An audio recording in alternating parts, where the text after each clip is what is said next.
Okay, I'm streaming. Mic works. Cord is all tangled up. That's awesome. Um, we get some music. So I've done it. I've done it again. Let's talk about it. I'm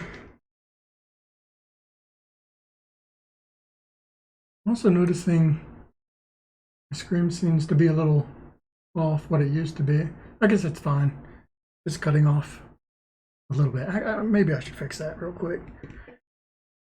So what I'm saying is, after I fix this,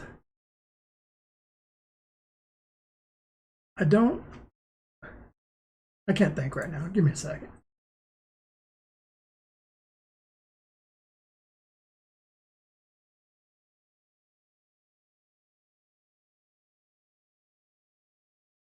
Honestly, I don't know how to fix this. Oh, I know. I gotta enlarge the screen, right? And then shift it over. Will that fix it? I'm not. No, I've got the wrong thing. That's what's going on. Now I'm moving the other wrong thing. Holy shit. I'm breaking everything. I've got so much stuff on my screen. I can't fix anything. Damn, I just moved. God damn it. It's so annoying. I just moved my notifications. And now I don't even know how to fix that. Crap. I'm kind of stressed out right now.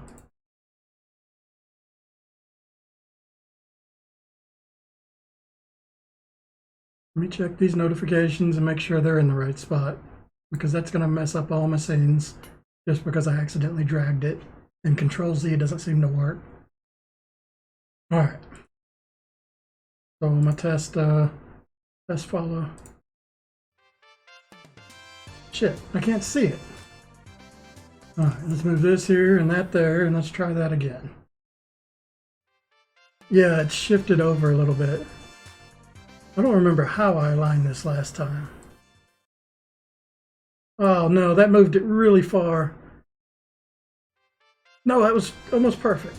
Okay, good.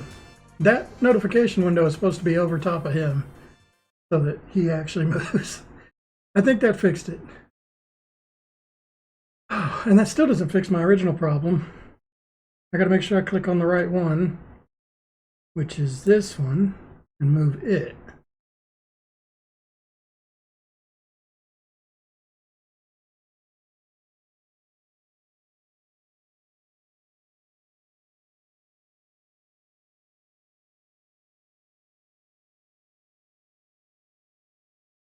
I don't know why it changed size, because I used to have everything in there. Looks like it's good now. Now you can see the whole screen. Okay, fixed. Everything seems to be good. I'm gonna do one more test. Let's do like a test raid as well.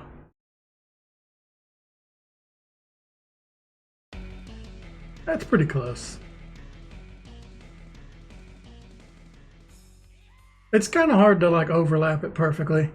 I think I came up with a system to do that, but I don't remember what it was. So it's been so long since I messed with it. I had it set just the way I wanted it. All right. I think everything's good. I can resize this window. Move this where it goes.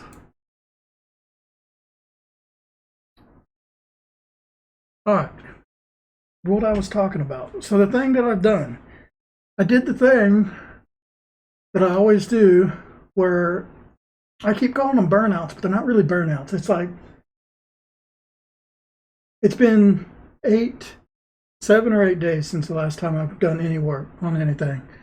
And I just want to talk about like what it is, because the better I understand this, the better I can avoid it. This is how it starts for me, is I'll take a little break, and I can't even say what I've been doing the last couple of days. Honestly, I think I know what it is. It's because I had this like day off, and then I had to work a day, and then I had a day off, and then I had to work a day, and then I had a day off.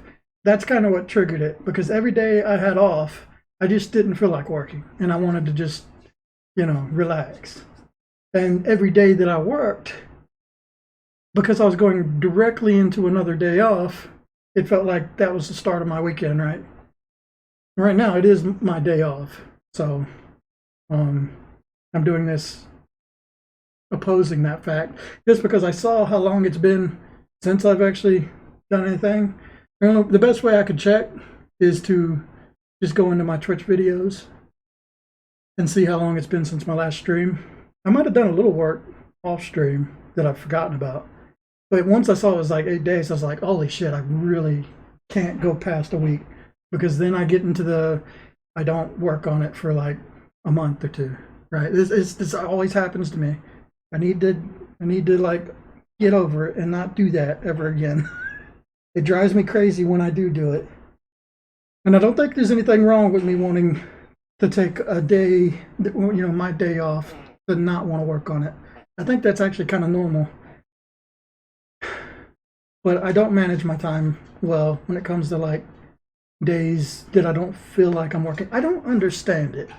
I really don't understand how my work relation is with my time off, because clearly it's a big problem. But if I'm working, like, I've never had a problem working for another person, right?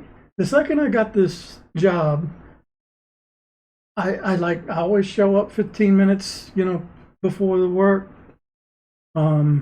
I stay, as long as it needs to get done. I'm a good worker when it comes to like going to another place and doing it. I started off, I always had like really bad attitudes when it comes to working, but I fixed that problem pretty well. So I do believe I can change. I just need to address it properly.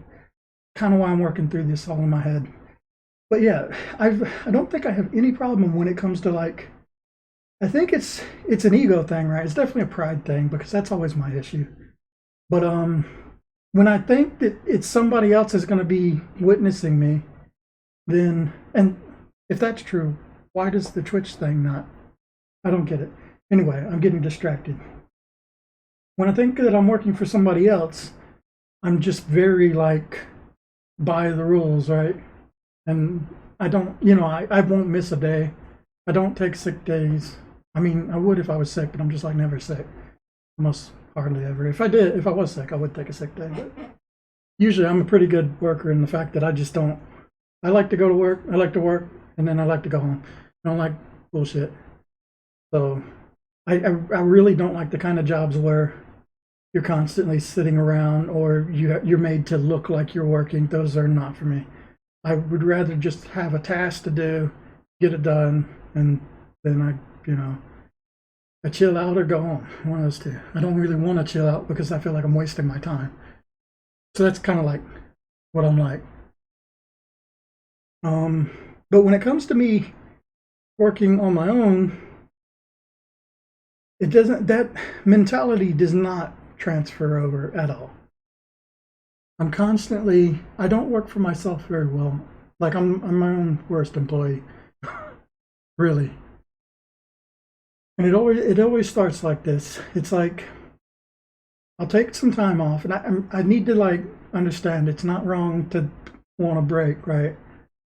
It's not wrong to want to watch some Netflix shows or something and just like lay on a couch and chill all day, because that's how you rewind, or for me. So I think it's important to like not overdo this, but also I feel like every day that I do that, it makes it harder and harder to return to working for myself. I don't really know a solution. I feel like if I had something stuck in front of me that like reminds me, because I feel like a lot of my problem, like what I was just saying, I don't know what I've done over the last 8 days. I've watched some Netflix shows, definitely. I don't remember how many I've watched since the last couple days. I keep watching these like really crappy ones because I feel like I've watched all the good stuff on Netflix by now. So I watched like Cursed and I think I watched Lock and Key in the last couple days. I don't know. I'm so like my memory is so bad.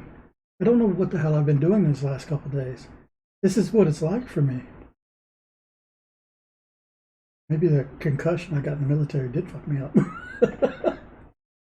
um, and it's just now starting to show effects. So maybe Corona or COVID virus is really like messing with my memory, or maybe this is just how I've always been, and I'm just now starting to pay attention to it. I've always had a bad memory, but I don't know. Like, how do you just like turn your head off for a week before you like wake up and realize how much time has passed? I think what broke it today is I mowed the lawn. I had to mow the lawn. The lawn was getting really bad, and it was a day off. I get so little time, and I went outside and I noticed that it's nice and overcast and it's nice and cool. So it's like, okay, today's the perfect day to mow the lawn. If I'm not going to work on this, which it's starting to like build up in my head. I get like a lot of anxiety when I don't work on anything, and I do that. So I am noticing it in some ways. But I'm saying, like, if I'm not gonna do that, then the least I can do is mow the lawn, and that's usually the thing that'll like snap me out of it. The zombie mode. So I think that's what got me going. But basically, I need something that if I'm going to take a day off or something, I need something to just keep, I don't know, to remind myself that, okay, so many days have passed or something to like keep me from going past like 2 or 3 days and be like, okay, it's time to go to work again. Maybe I should just start setting an alarm on my phone. I've tried doing like the whole alarm structured schedule thing. It's never worked out. I usually make it maybe a day and then it stops working.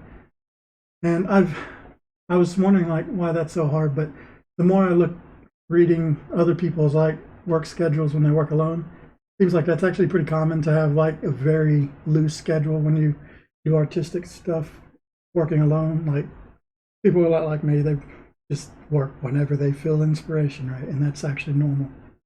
But I'm thinking, if I know that, like I do know when I'm like, am I going to work on this today, or am I going to take a day off and just like watch Netflix or whatever? I should just set an alarm at that point for like 3 days from now to be like, okay, your weekend's over, right? Maybe that'll be what I need to do. And that way I know, okay, I got 3 days. So I think 3 days, even if I only take two of them, or I only take one, at least by that point, I'll know that like you had enough time off to get back to work. I don't know. Don't know. I feel like I need to hire my own boss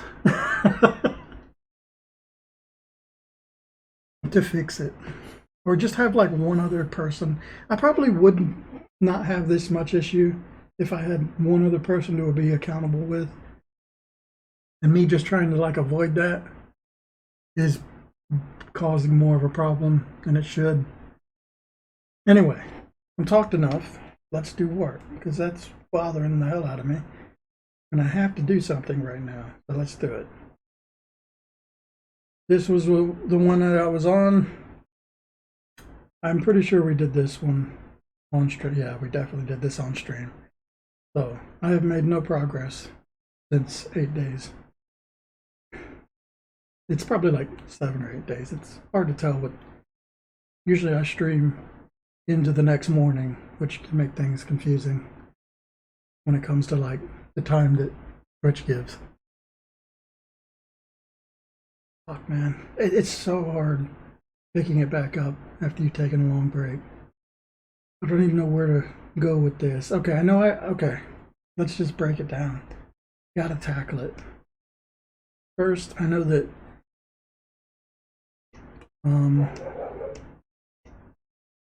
know who this guy is. And this is the scuba guy. This is the first time we've drawn scuba guy like this. But all I need is him in a pose like this, and then I'll draw the rest around him. This guy, I just need a side pose and him giving a thumbs up. And we've already done this, so I just need to move it back in. Hopefully I've saved that. Probably haven't. So that's all the stuff we need to tackle. And then I'm going to end up drawing a bit of the boat here.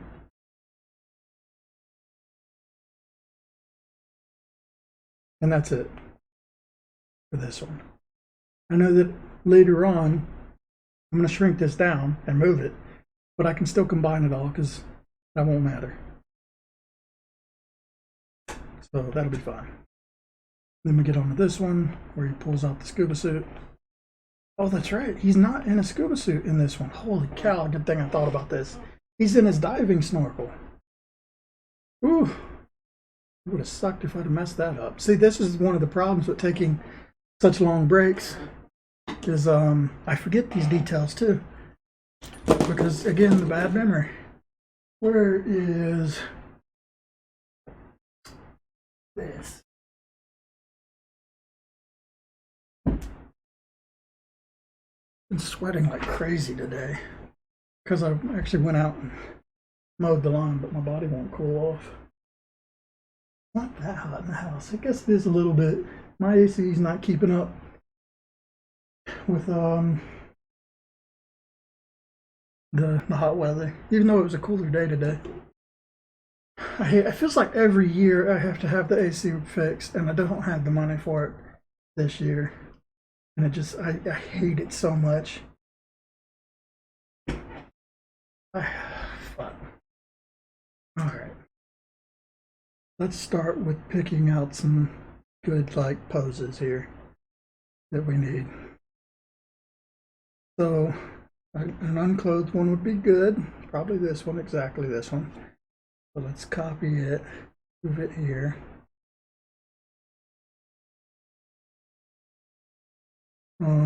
We need the captain. Captain on a side view. That one. And actually, before I get any further, we'll have a captain on a side view that's actually clothed because I need that. I think I do. It's underneath here.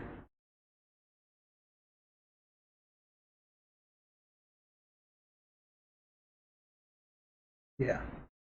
This one, not that one, this one. That one's the one that I need because he's already got clothes on. So it doesn't go down far enough. It'd probably be better. His clothes are so easy to draw. It's just a t-shirt. I should just draw it anyway, right? Thing is, his arm's going to be in a... Yeah, now that I think about it. Definitely makes sense. This 3/4 though, I'm going to move it down. Not that one. Which one is it? This one? Oh. Gotta be... Oh, it's this one. There we go. You can see them all. Alright, yeah, I'm just going to draw a shirt again.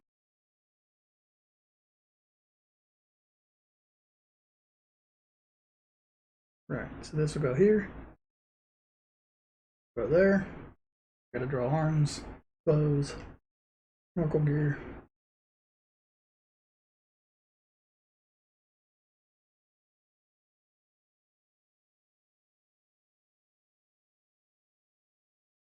Oh, I forgot music. The scattered brained. I added the new songs in. There's not many of them. There's a couple N64 songs now.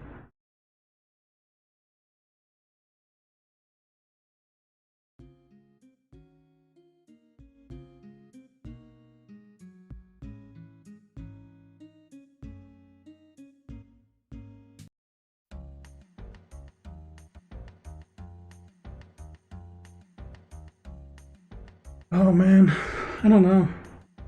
I've been feeling really lousy. Most of that has to do with what I've been talking about.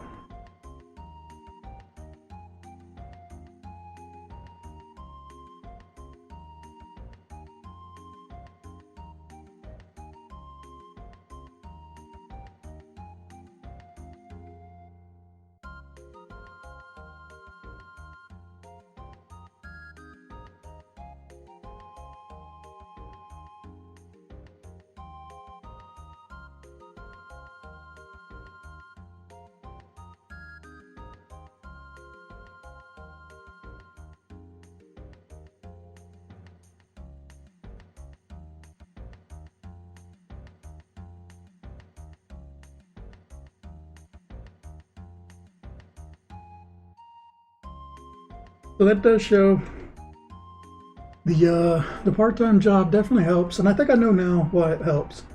Because when I get off from a part-time job, if I don't have the next day off, I do feel like with the remainder of my day, actually, I got something else to talk about, but real quick, let me finish this. I get distracted so easily. When I feel like the remainder of my day is just a couple hours, I don't really have enough time to do anything else. Like I could watch some videos or whatever, but it's just the perfect amount of time to be, let's make some progress in the game. So, and I already had that work mode. I've already got kind of like, I was thinking about it at work or whatever. So when I come home, I take that energy from the work mode mentality that I had set, and it just continues forward into what I want to work on. So it is definitely working. Now, the other part of this that I forgot about, now that I've been thinking about what was I doing last week, here's what I've been doing. I've been not sleeping. The last week, my insomnia has gotten so bad. It's finally fixed now. But it got so bad to a point where I just ended up having to stay up a 24-hour day or whatever. Like I couldn't sleep. I maybe got like 30 minutes sleep because I got so tired before going to work that I just had to lay down. I felt so miserable at work that day. So that's what it was. And then when I came home from work that day, I was like, okay, cool, everything will be fixed, all right? I slept for 3 hours and then I woke up. But luckily, and then I took some drugs, the sleep aid drugs that I've been taking. My body has become immune to it. Like it used to be, I could take a half one of those pills and it would knock me the fuck out. And I'd even be drowsy the next day. Now, I took one of those and I stayed awake. I just could not sleep. After 3 hours of sleep and previously staying up 24 hours, I've definitely got insomnia. It's not diagnosed, but I should probably go get help. I don't have the money to do it. I don't know. And every time I've ever done anything with a therapist, it's always been a horrible therapist. My experience with therapists, I've had 3 of them, and every one of them was just the worst thing ever.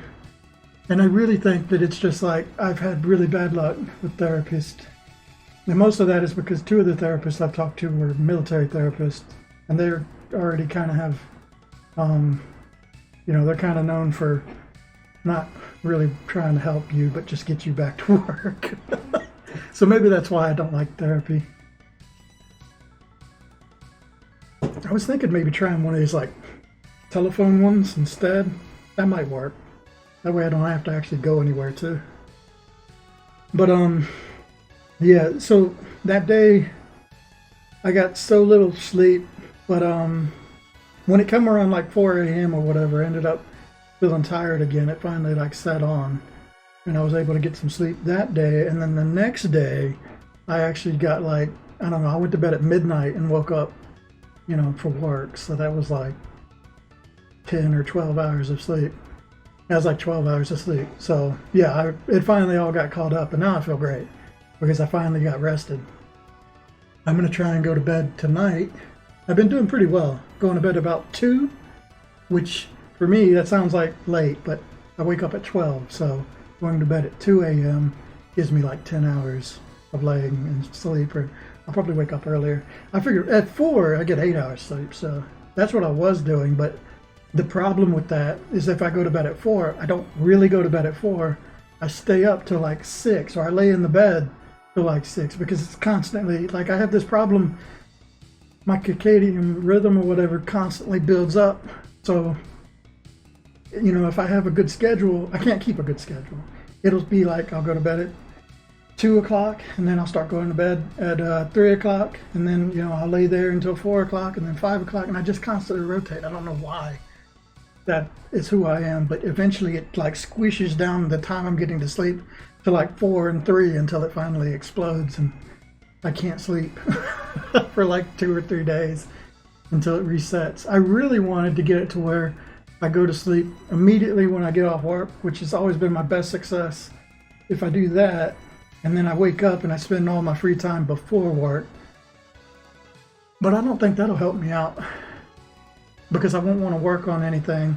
I don't. That's not necessarily true. I sometimes do some of my best work in the like hour or two before I go to work. So I guess that's not necessarily true. But that's usually what happens. I'm all sorts of fucked up. I am wondering a lot what conditions I actually would have. Because when you are untreated, you just like suspect that you have a lot of mental conditions. But you can't like really know. And it's better to assume that you don't. But I constantly wonder like, am I like autistic, or I doubt I have OCD or anything like that. I might, but I don't mind the house getting a little messy. But I do. I'm not as bad as most of the people I know. Except for it comes to the lawn and my truck. I don't give a fuck about them. Honestly, I think it's stupid having a lawn because I don't know. It just keeps growing back. I'd rather just pave it all over. But I really love nature. I'd rather it just grow and nobody bother me about it. Whereas I think it looks great when it's fully grown. Like I'd rather live in the woods right next to the tree line. Personally. So that's what the ideal state would be, but it's not proper to have an overgrown lawn. Ugh, it drives me so insane. I hate it. I don't know. I really should get help. I should at least know what I'm dealing with. Right? I don't even have that much. I don't know if I really get. I know I have some anxiety stuff. I know I've gotten depressed in the past. I've been suicidal before. But I think I had a bad experience with it because I didn't get over it the normal way. I get over it through trauma. And then it became, my depression just got replaced with trauma. And that's not good. It's, oh fuck. I don't like thinking about it. I'm so much better if I get, I don't like being in reality. I really don't. I think it's one of the reasons I enjoy just not thinking or whatever for a couple days. All right, let's draw this guy. He's going to give a thumb up. I don't know what that looks like. And why is he giving a thumb up with his left hand? He'd be giving it with his right hand, so let's just draw that. How hard can it be? I should probably sketch it because I don't think I'm going to pull this off with line work. I already know myself.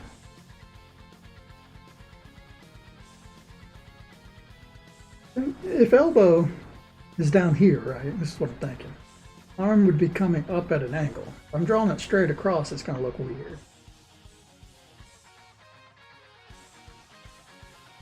I've drawn a lot of fists and thumbs up, so I should be able to pull this off. I don't usually draw four fingers, but this is a horrible fist already.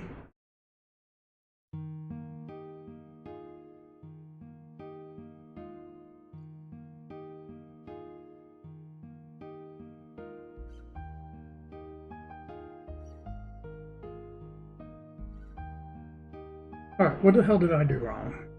One is I'm missing the curve. Fingers have a curve to them because they're each different lengths.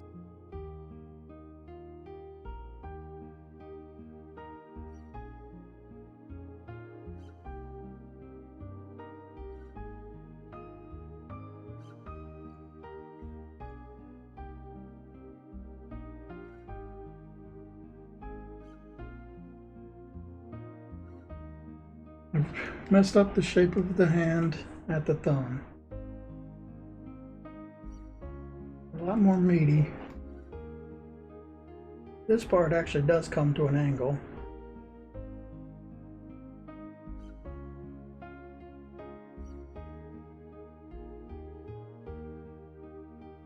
Things like this is why I rely on reference so much, because I feel like every time I try and draw a hand or a face, I end up having to tweak it and work it to get it in the right place. And it just feels like even if I did this every day, I know I would get better at it, and eventually I would get to where I'd just draw really well.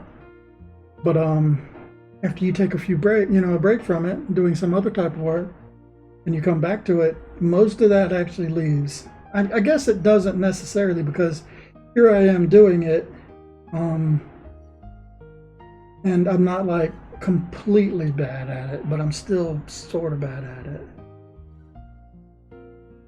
So I don't know. That's why I seem to always go back to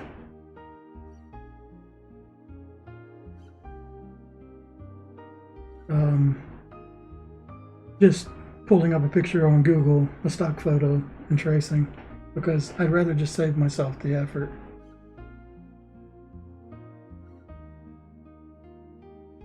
This isn't right because this is a downward thing.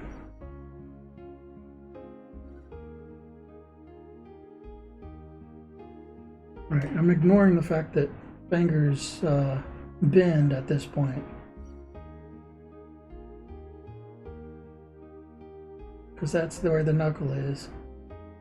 Right, you're never looking directly at the side of the finger. You're usually looking at like an angle a bit like this, which curves in, and then finger here, and that, right? Which is weird to think in the head.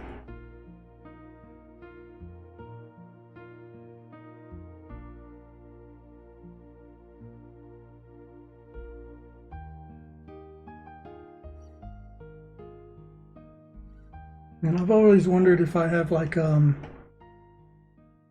sort of hypersensitivity as well. I don't know. It's a weird question to ask. But I often just suspect that I feel more pain than the average person does. It's hard to know that for sure. Because then you're saying that like everything in life is harder for you than it is for other people, which is not a healthy thing to not a healthy way to think. So I avoid it because I don't like where it leads, but I still suspect it. It is the worst hand. I hate it. I'm just going to go on Google and find a hand doing a thumbs up. I've got to have like a million hands doing thumbs up on my computer by now.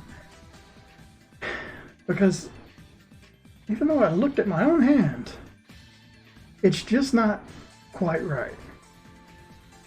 I think the fingers are too long, and that's what bugs me. All right, the whole hand is long. Okay, I think that is what's wrong here, which I might just be able to fix that by moving this in.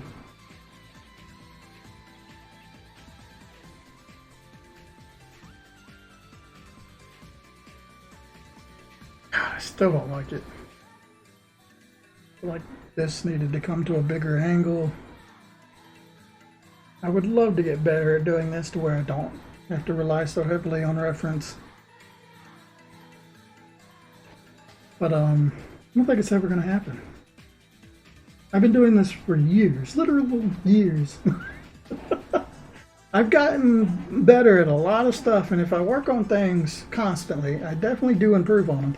But if you're not doing it constantly, it really does just like fade away, and you have to relearn things.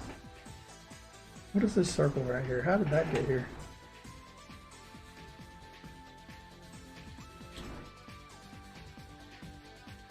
And that's probably good enough. But in my head, it's not. It looks weird. Should I just go with this weird looking hand? In my defense,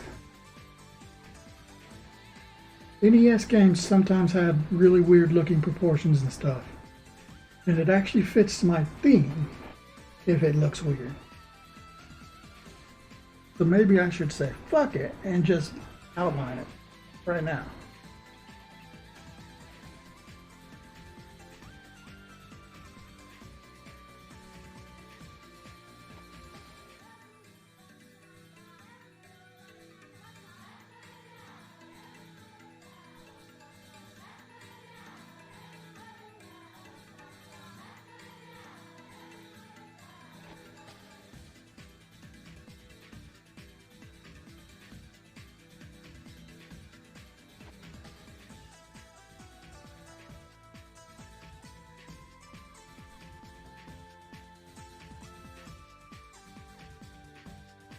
think I've got too much pride.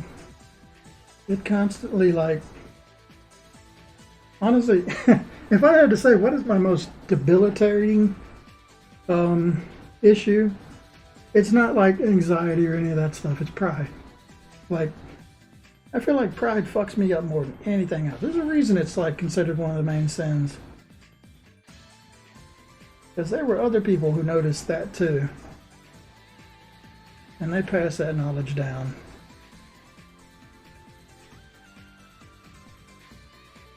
It is so hard to get over being too prideful. It is real slumpy. And even worse is when you're a prideful artist. Holy cow, those two do not mix well.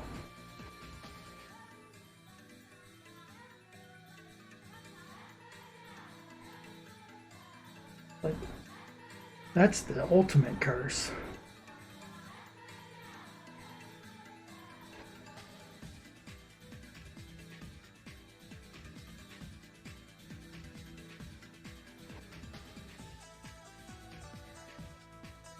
Oh, there it is. That's as good as that's getting.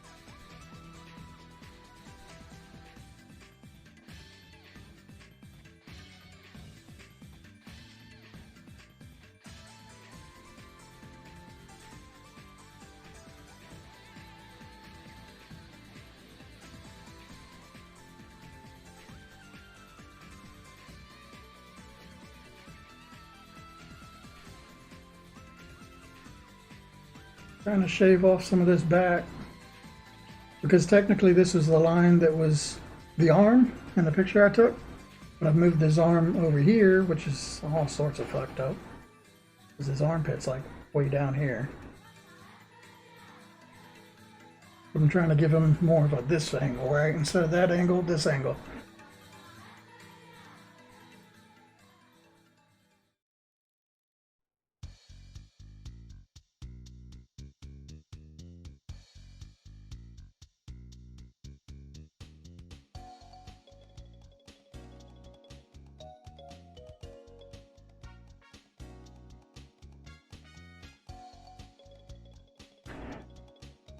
Okay, so if I'm drawing a white t-shirt,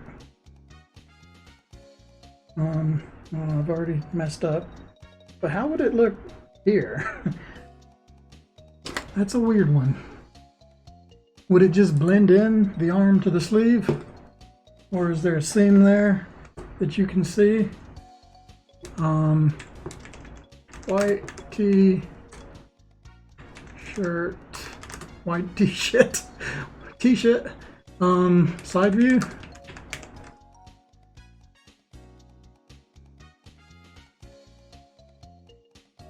Okay, so looking at a picture, this is the best one. It's mostly, where'd my pen go? Mostly actually given away by the fact that there's just a lot of lines in this area. But they're not like bright lines. They're like, they're very much, didn't I just listen to this song? Something's going on with the playlist. I'll skip it. Yeah, there's a lot of like, there's folds in here. And the folds aren't really done with like a hard outline. I don't see the seam at all. So that would be weird. I do see this seam, which I've been drawing this seam. This one stands out pretty well on a white t-shirt.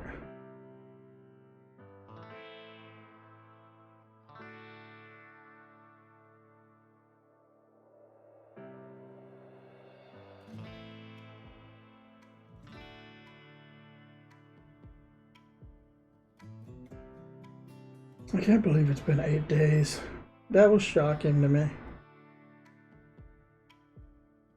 I knew it had been a couple days because it was starting to bug me. I just lose track of time so easily. This person, they're kind of big. So honestly, I think this would just be a straight line down.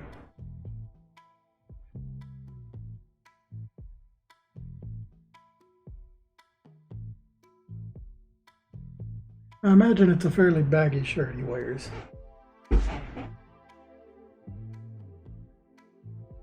Alright, so that's what we're going with there. I'll go ahead and do this guy because I'm already in this mode. And what is he doing again? He's giving an okay. Great, because that's not hard to do. What the fuck? Alright, I think I need smaller head because he's further back. Alright, okay, I think I did it the hard way the first time. This time I'm not going to do it the hard way. I'm going to go find a picture of somebody giving an okay signal and just bring it in, because okay is probably one of the hardest things you can draw when you suck at drawing hands. Ooh, I can't think of anything too much harder. Though I have drawn, I've drawn blood before. I don't even know if I can do blood. Blood's a tough one, but it is possible. Is this one a circle? God, I barely even remember blood. I think this is blood, right? Blood. Oh yeah, I've done it. I don't know if you can see it because my camera's off the screen. Oh, I can do it. It didn't look too great, but yeah, I have actually drawn that before, and it was one of the hardest things ever.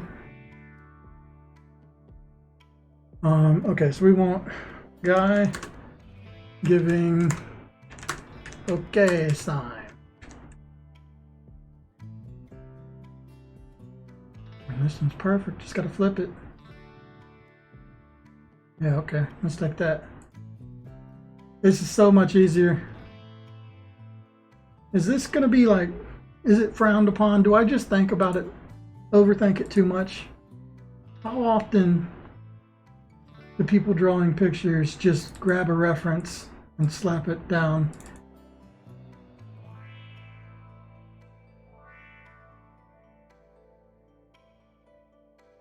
I think a lot of it has to do with the fact that I do things in a very realistic sort of realistic. Like, I think I could do a pretty good okay sign if I was doing something more cartoony. Let me just prove that. Alright, so if we're doing, and if I was just looking, okay, what can I do if I was just looking and I was doing it in a more cartoony way? So it would be like this.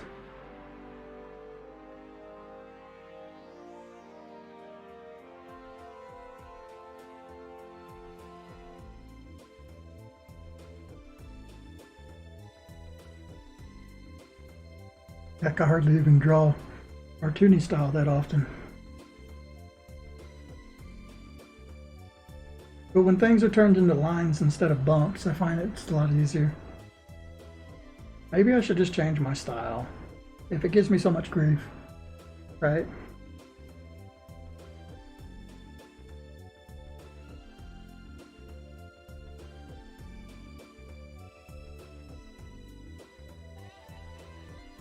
No, it's still terrible. I can't draw hands.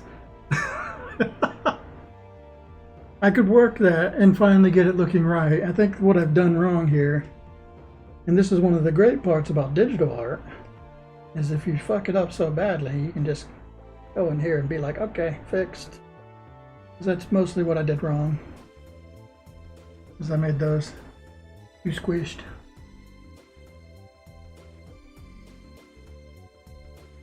Either way, I'm not going to bother with it. I'm going to throw it in to the program itself and trace.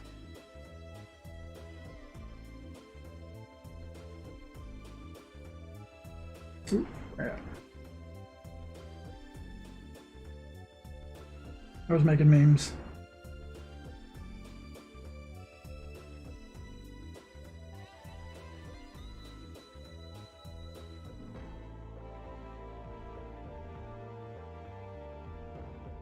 I wonder where this. Where's the, like, how does copyright law work with this? This is a stock image, right? But it was uploaded on the internet.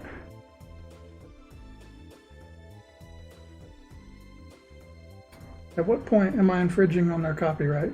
Because I'm going to trace over it and draw everything myself besides the pose of the hand, right?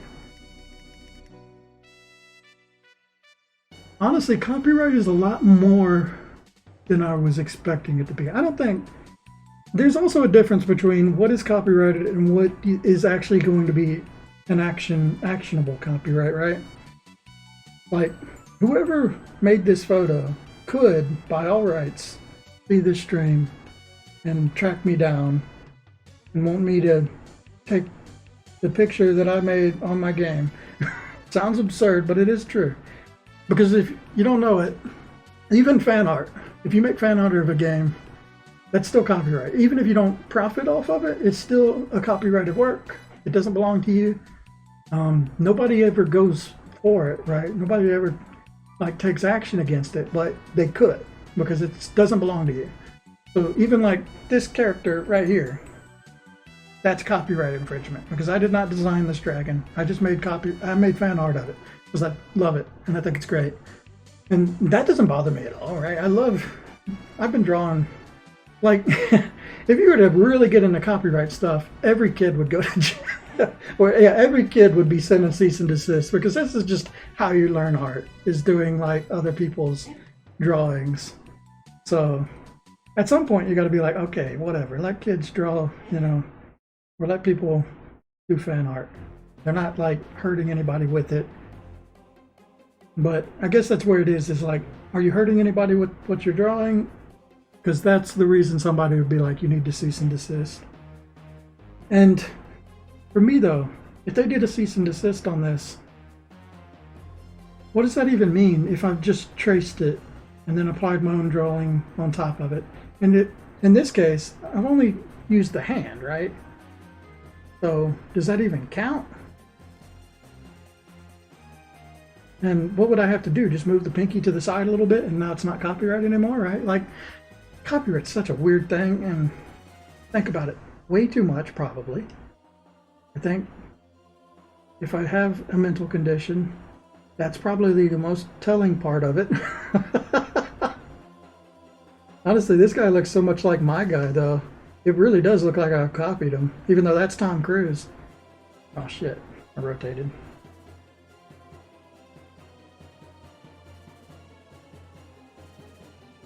I think that's about right size. I don't know. I also wonder, do other artists think about this as much as I do? Okay, I gotta go to the bathroom real quick. Be right back.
Alright, I'm back.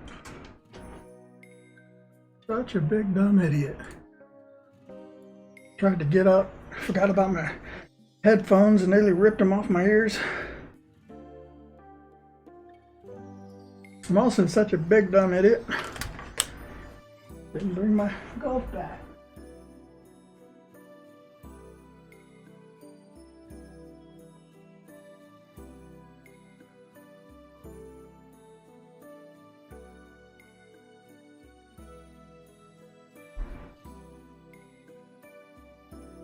I'm wondering if I go ahead and just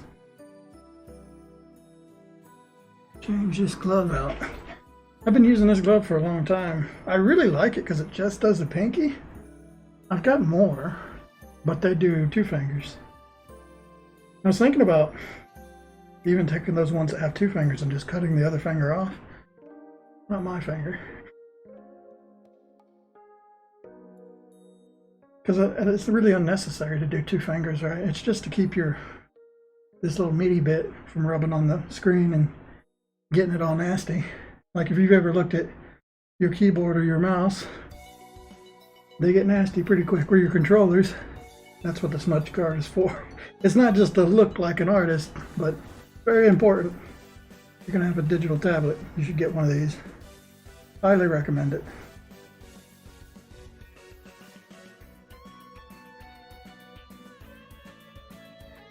I don't know what it is, but starting the stream up and having to go to the bathroom, it happens every single time.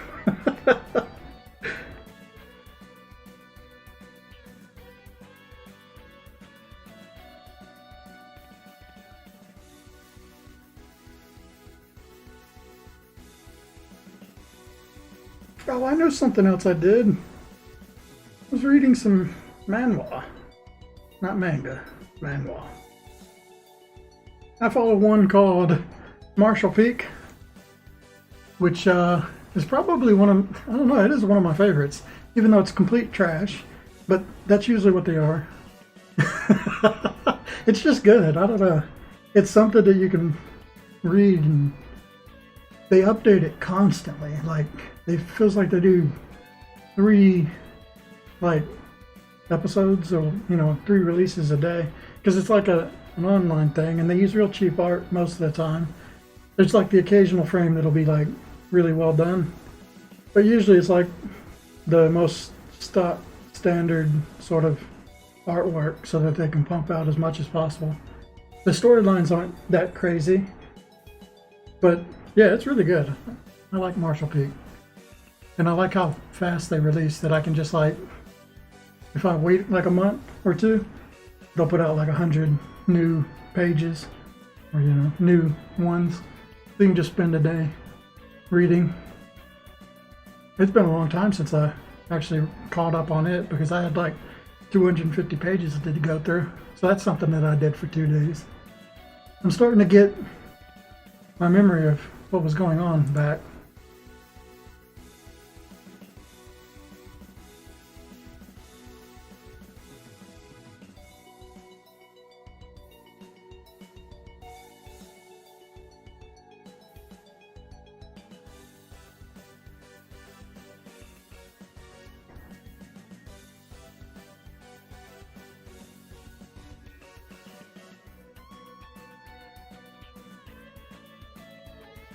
I'm thinking about redoing this whole chest. I mean, everything's going to be redone anyway.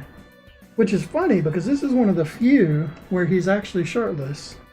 So I can actually use, or I could have used, the real thing. And I'm going to redraw it anyway.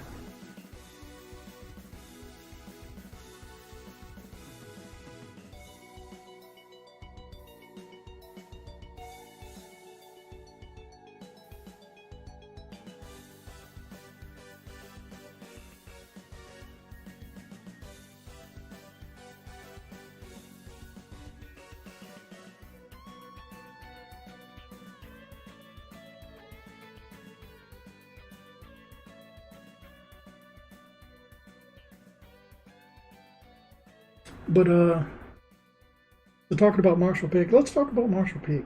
Let me show it what it is first, because I feel like I would be in bad form to talk about it and not show any images.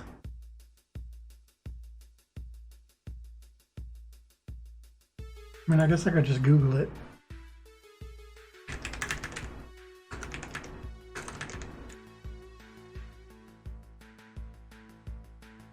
Oh yeah, that's the guy. Okay, are there any bad images? There's some suggestive ones because sometimes he's got like multiple wives and stuff, so it's a manga trope. Or it's not just manga, this is manhwa. And I don't know the difference between this is Chinese, basically. Chinese origin or something like it, I think. I don't know, I could be offensive with this because there's like, I started off just reading manga, but then I moved on to like Korean ones and Chinese ones. I'm pretty sure this is Chinese origin because it's like a wuxia type story, which usually that's what they're like. They're swordsmen who shoot fireballs with their swords. So technically it's all about magicians. So if you've seen Naruto and you think, are these ninjas or are these like mages that are fighting, right? Yeah, it follows that kind of weird logic. So expect people to like shoot giant like jade dragons around or something. It's very much like Crouching Tiger, Hidden Dragon, right? That's like a popular wuxia type story.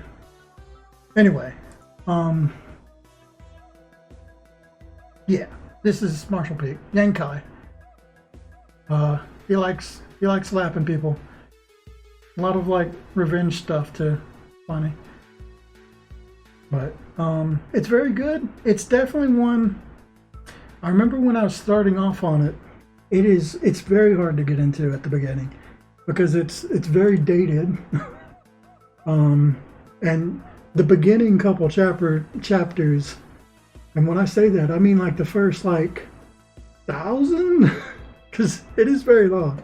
It's like 2,800 something like that by now. But it's not that bad. You can read through it pretty quick. It's not like One Piece. But because the way the panels work, you just like, you read through it and you scan through them real fast because the artwork's never really that crazy, like I said before. So it's really easy to go through, but the first bit of it is a lot harder though, because it's definitely way rougher. And the story, like there's a lot of it, the guy who made it wasn't, was just figuring out. It seems pretty obvious. It was like,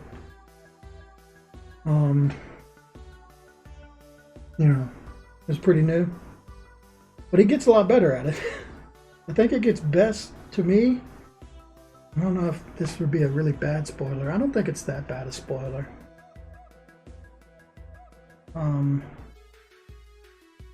Eventually he goes to space, so I don't think that's a bad spoiler in the fact that it's obvious from like the first couple arcs that the way this story works is he fights everybody. This is all this type of content, by the way, which is one of the reasons I want to talk about it, because it's funny. The way it works is like there's different power levels and you're always trying to get to the next power level. And the funny thing is like the first couple arcs of the whatever story it is, it's always like this old man, right, that super master or whatever. He's at the top of the level and our main character's trying to get up to his level so he can fight him, right? And usually in these stories, and I say that because I've read a lot of these type of stories, so I'm speaking with experience. But in these stories, usually it's the son of the master or the disciple of the master who has come to challenge our main character, and our main character beats the crap out of him. And probably the guy deserved it, right? Because he was being an ass or whatever. Spoiled.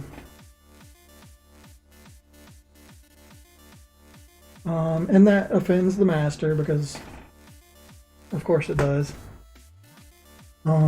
So yeah, eventually he works his way up. He gets all kinds of treasures and stuff, and he fights the master. And he finally reaches the pinnacle of the martial Dao. Fights the master, and then he moves to another world, the next chain of existence. And then all of a sudden, the little kids and stuff are all just like at his level. So everything just like it always just constantly.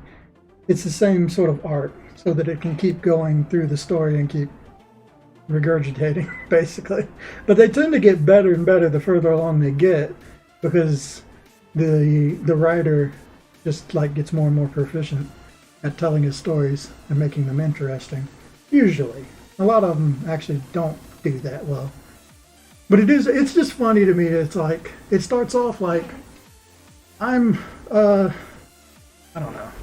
I was thinking about doing a comic making fun of this because it's so funny, but it's like I'm a martial adept and I challenge you. And then he goes on to the next level, and it's the same age kid challenging him, and he's like, I'm a saint adept and I challenge you. And then it goes on, and it's like, I'm a king adept and I challenge you. It's like the same story beats hitting over and over, usually. But the power levels of the kid changes, but nothing else changes. Like, I don't know.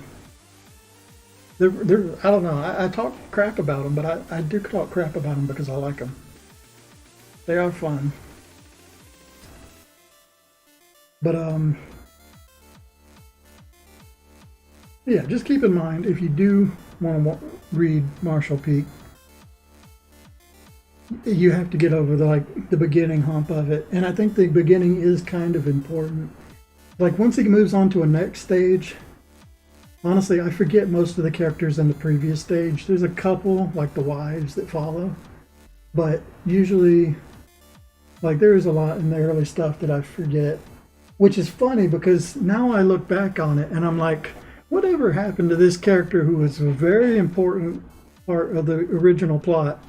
That he just the writer was just like, okay, that guy's just gone now. It's like, why is he gone?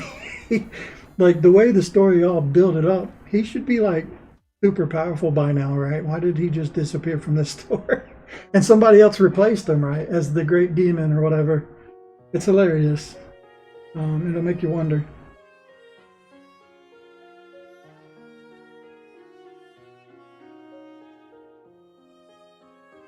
But I don't think it's important to actually remember too many characters.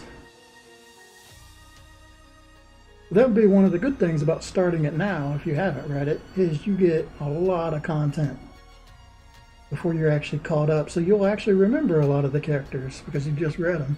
As opposed to me, I've been reading it over the course of like 2 years or something. So of course I forget a lot of the early stuff, and there's no way I would go back and reread it, I don't think. Like, if anything, I don't think it actually starts getting good until the main character goes to space. That's when, like, I think it was its best part. Because then I think the world works really well with the whole, like, space theme that they had, to where he's traveling around different worlds, meeting new people and new factions and stuff. It seems weird, like a martial arts thing with the sci-fi theme, but I think the sci-fi theme just like worked really well with it. And at this point in the story, he has moved past that.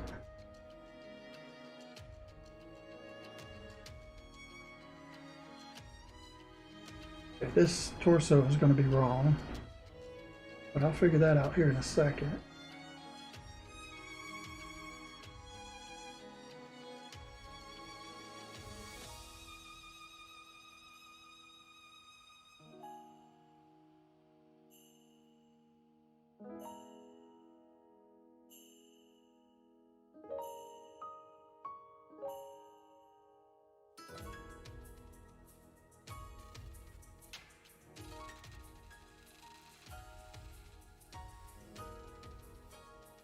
The torso is very strange. How do I fix that? And what I could do is just move everything down. I'm not going to do that. We'll draw some torso. I'm going to get too skinny with this, I know. It's so, the line between too large, too skinny is like this from here to here.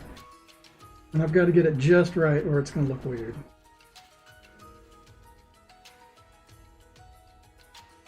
It's already fucked. It's so fucked. Oh, fuck, I hate proportions. You know what would make it easier probably is if I zoom the hell out.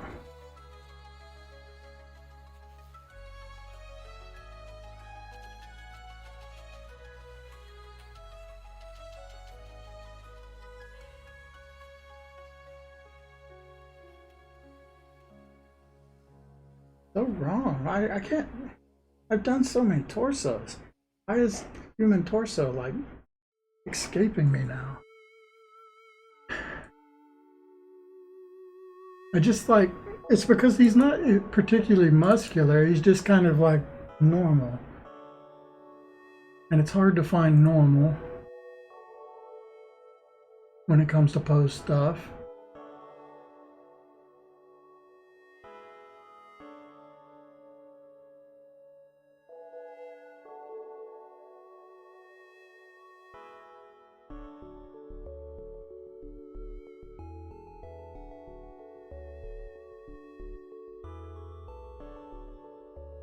All right.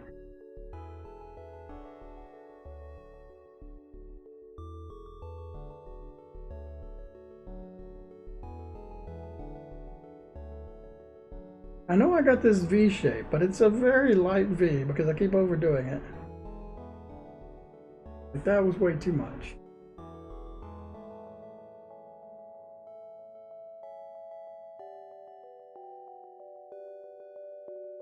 I'm about to say fuck it and lower him down.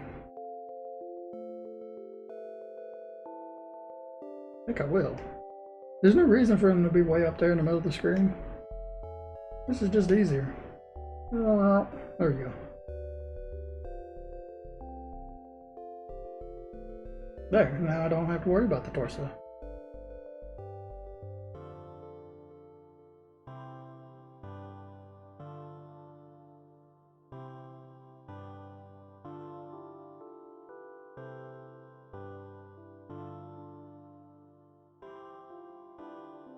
Although this is still kind of weird.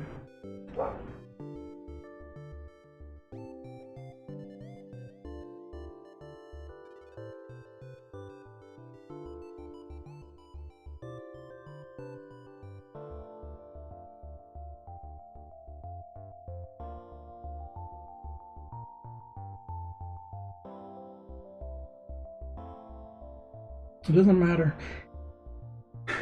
The focus of the scene is like somewhere in here, which is very far from this.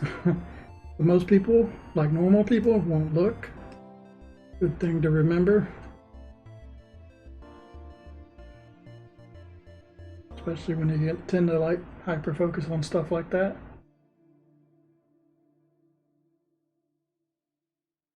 Alright, let me draw him first.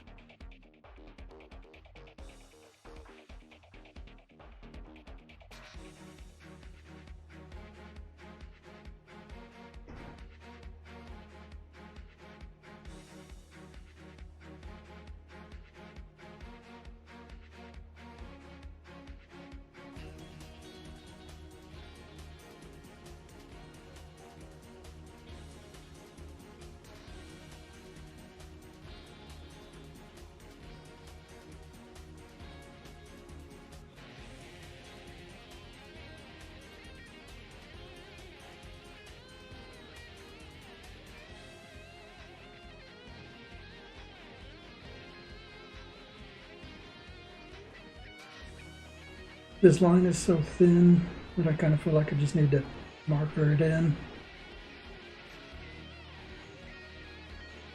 Because selection tool just doesn't really like really thin lines.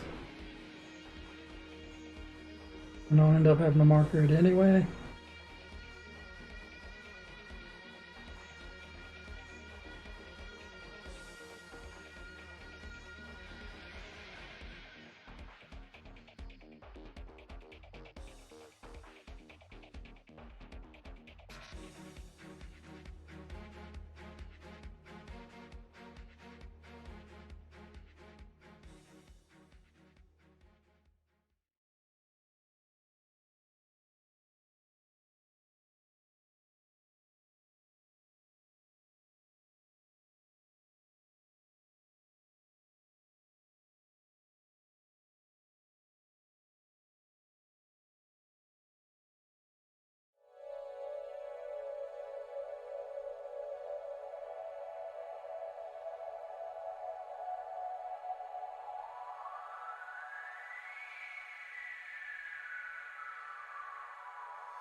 I instantly feel relief right now that I'm working on this.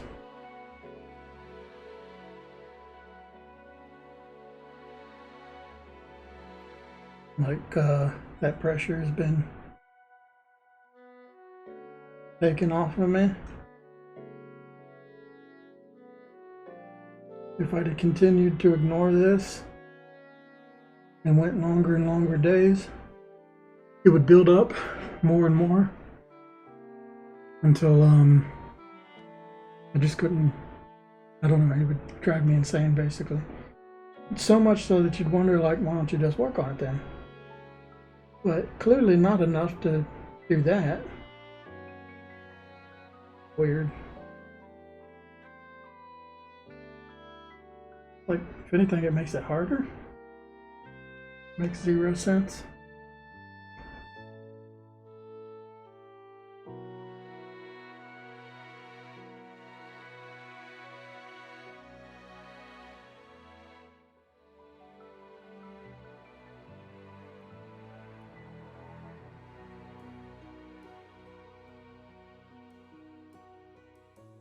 Yeah, I really fucked up by doing the shirt.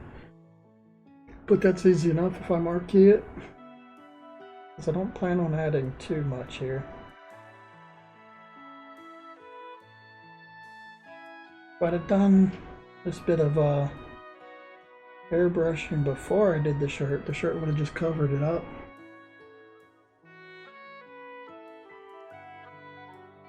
So I screwed myself by doing this, and a lot of that comes with taking breaks, as I forget processes like that. Just adding a little color to them, so it's not solid color, and that looks fine. Wasn't too hard to do. That can be like a big problem if you screw it up too much. And I just added it to the hard light layer, which is another big mistake. Don't do that.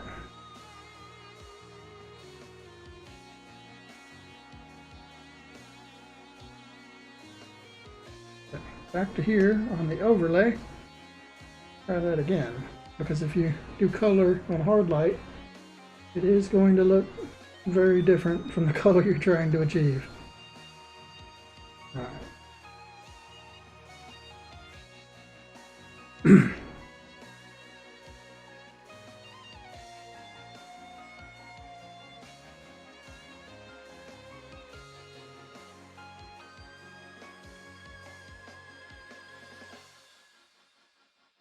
I want to talk about, I think I'm going to talk about the amount of degeneracy that's inside of manga. Okay, degeneracy or controversial subjects. And I wonder how much is about it is wrong though, right? Because in general, I like controversial subjects and like reading. Not just like manga, but like when I read books, I like it when they go to dark places, right?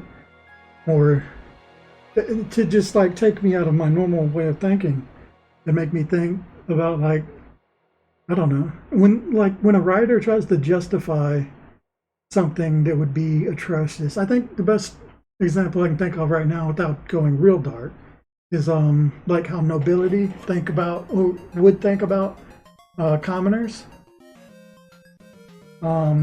Into the Darkness would talk about this kind of subject. And hi, delicious chicken.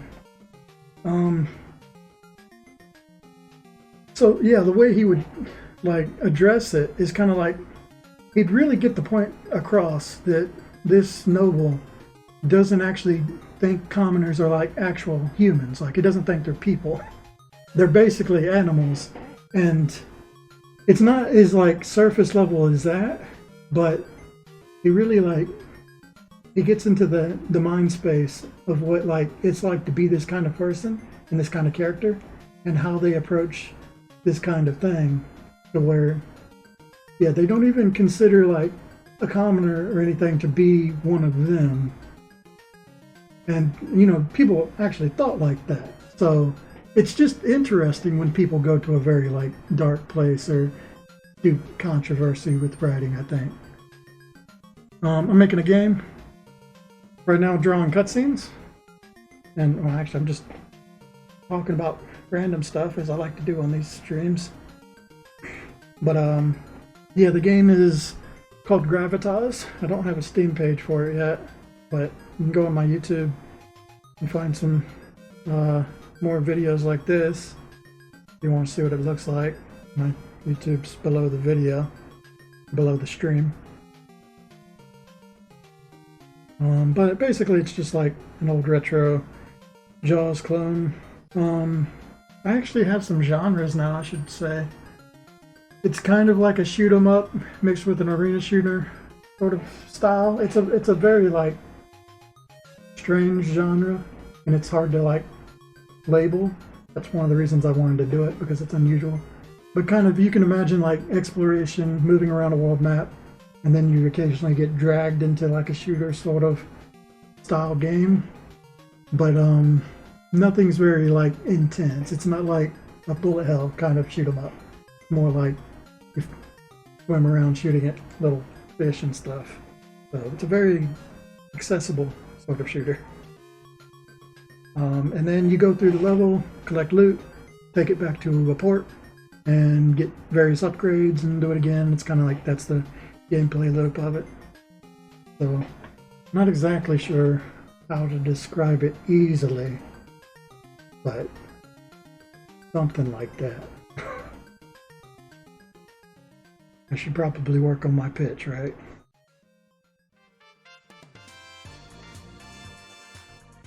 Was that the music or was that a follow? Oh, it's a follow. Thanks for the follow.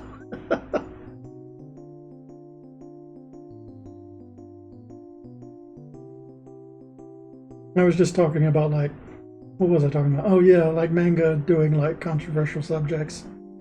Kind of okay with it for that reason. And I hope I explained that well. Because, I don't know, it makes stories more interesting when they make you think about things that you don't normally think about, right? So in Marshall Peaks, for an example,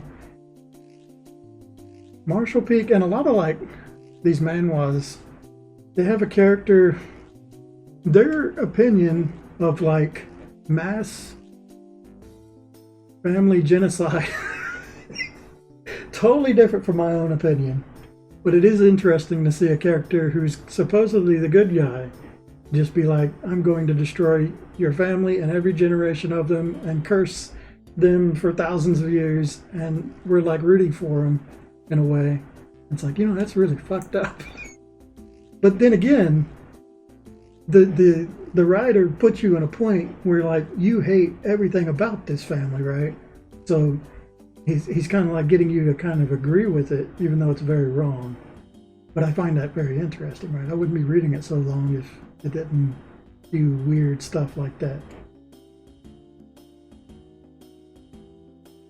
So I've been finding myself drawn to manga that have like dark themes and, have those degenerate things as well. It's good to think about that, I guess.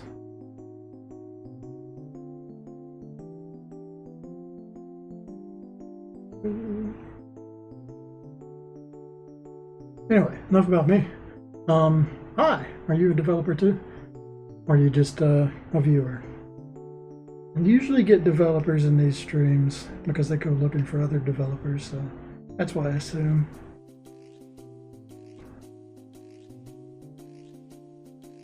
Either developers or artists.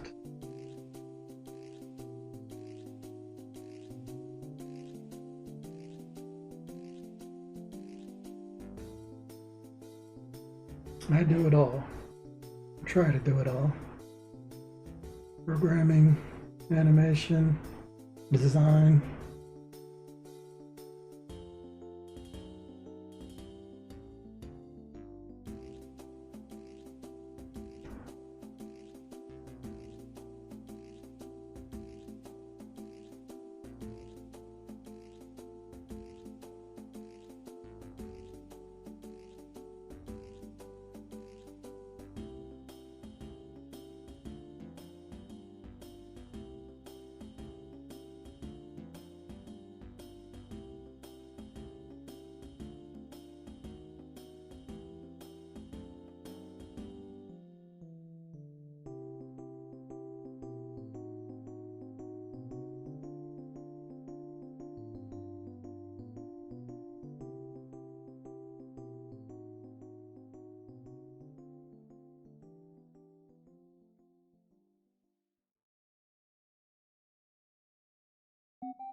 So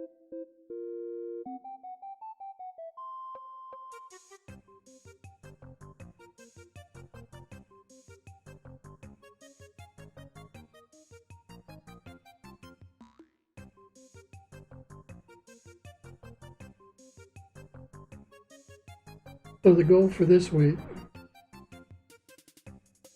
I want to work on this every day because I've been lax. I think I want to work on it through my next holiday or my next weekend day off as well. Just because I feel like I need to make up for lost time.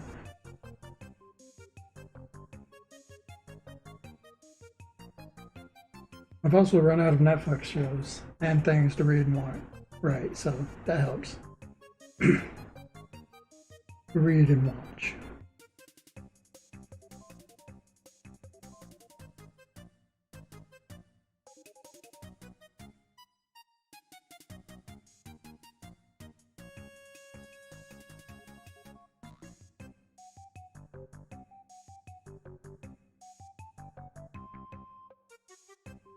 I think a bit of the reason I have trouble remembering what I did too is because I tend to like hobbies where I escape reality.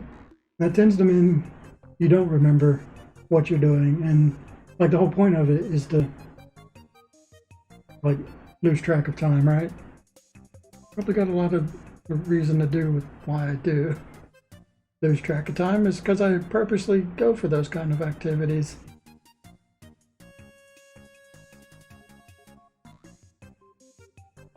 That's like almost all my hobbies are like that. Like I love big open world exploration games or long RPGs, the kind of thing that you just like play for a couple days and forget your own life, and immerse yourself in another life. I think manga's a lot like that, to where you're just kind of like immersing yourself in basically just immersive content, right? I think Netflix is kind of like that. When you binge watch a show,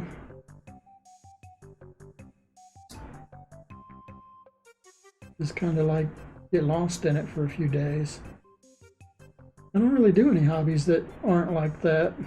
I'm trying to think of like anything, and nothing really comes to mind.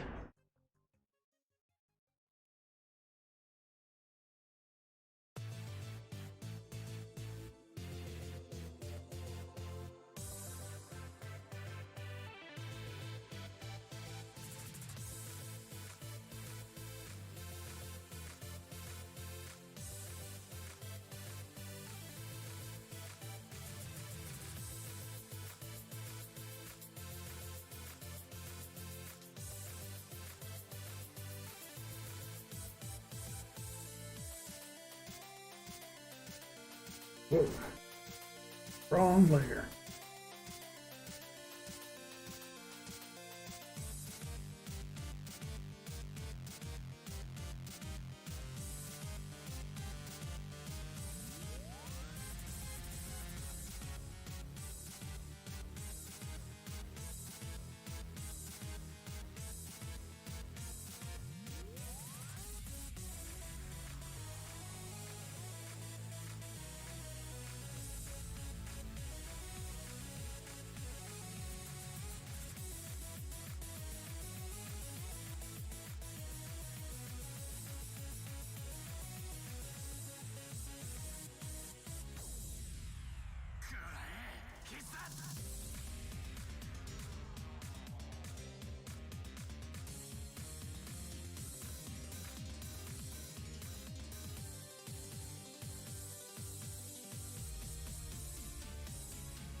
I don't remember the darker color I was using from before. It might be this one actually, because that's not the color of his hair. It seems like a really dark kind of brown to use on his skin tone though.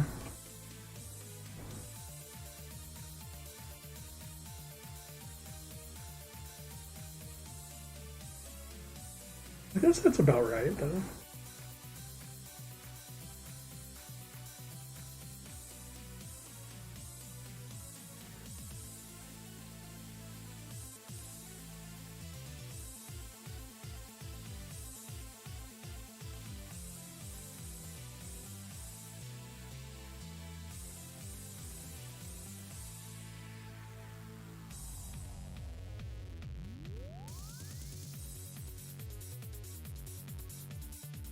If there's any way to blend that.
Well, shoot, I got off my topic. I thought, um, mostly talking about like manga. I think I was just justifying why I tend to like enjoy the most degenerate manga possible. Really do. Most of my favorite ones are the ones that have really, I don't know, controversial subjects in them.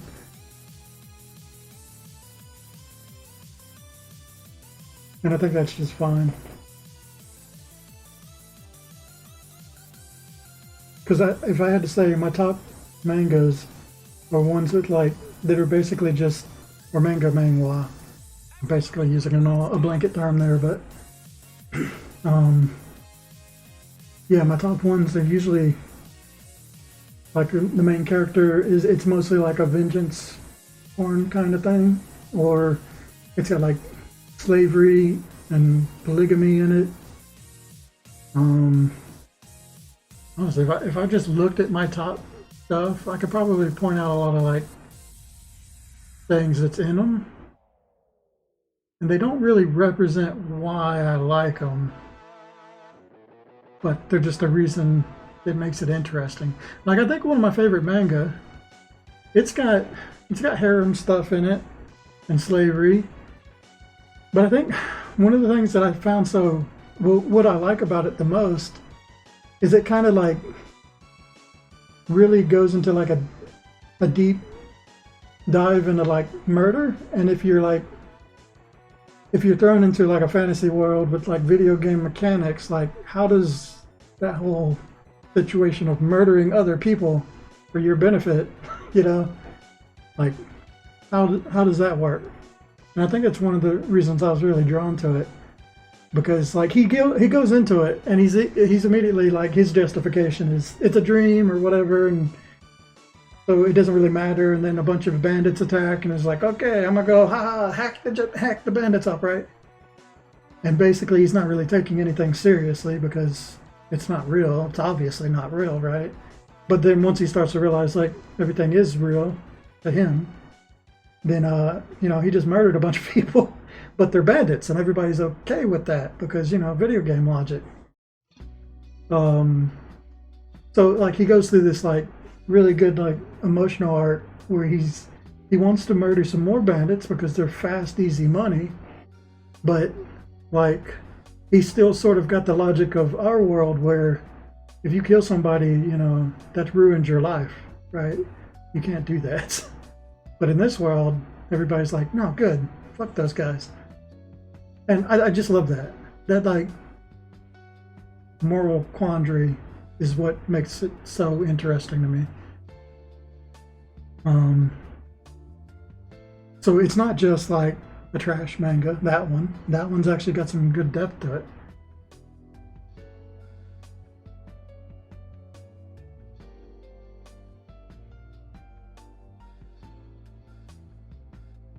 I don't know. That that's kind of my justification for why we should definitely like allow those like really, I don't know, things that you'd look at. I think if like normal people, casual people, were to look at a manga like that, they would just like cling to the social issues in them, right?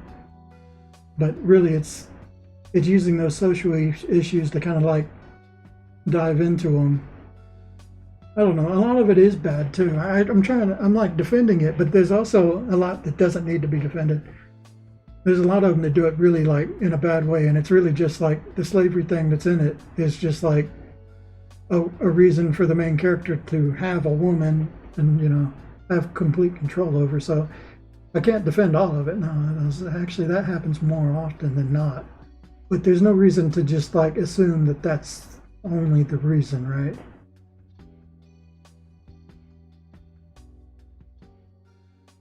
I don't know. Like you can't just say don't do that because no, I think you should do that.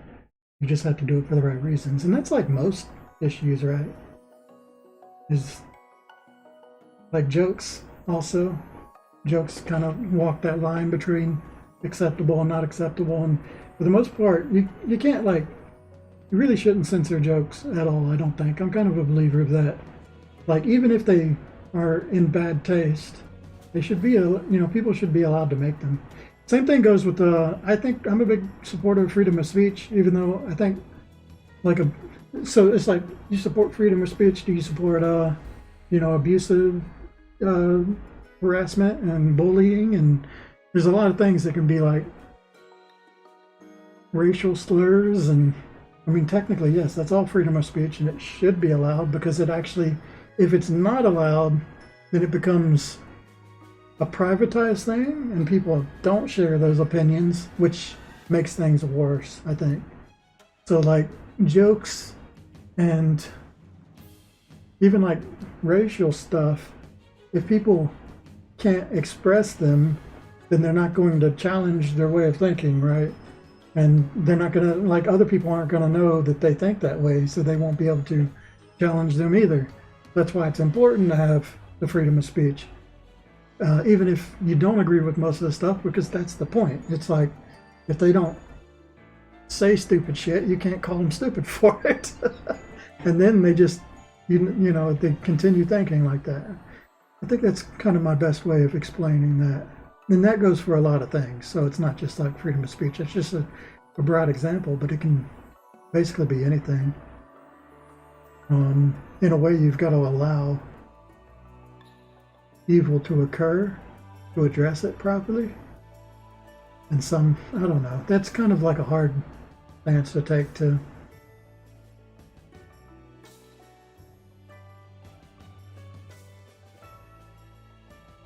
I guess you allow it when it's not that damaging. I don't know. It's a gray issue, right? It's hard to say what is best.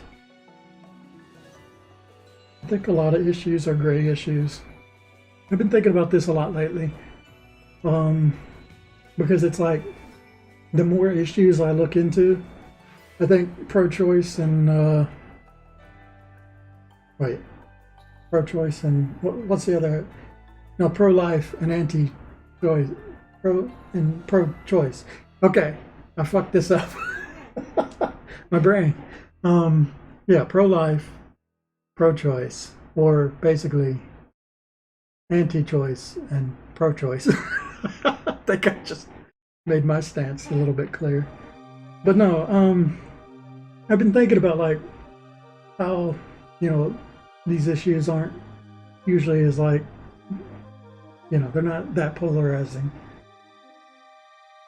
Um, and usually people who support one side or the other have a lot on the issue that they actually agree with. And I think what I'm getting at here is that I like the idea of it's the same thing like good and evil speech that I had a while ago. It's like neutral is also an option, and it's actually usually the right option to be in between things. I'm actually a firm believer of that being a jack of all trades. I like being neutral in a lot of ways.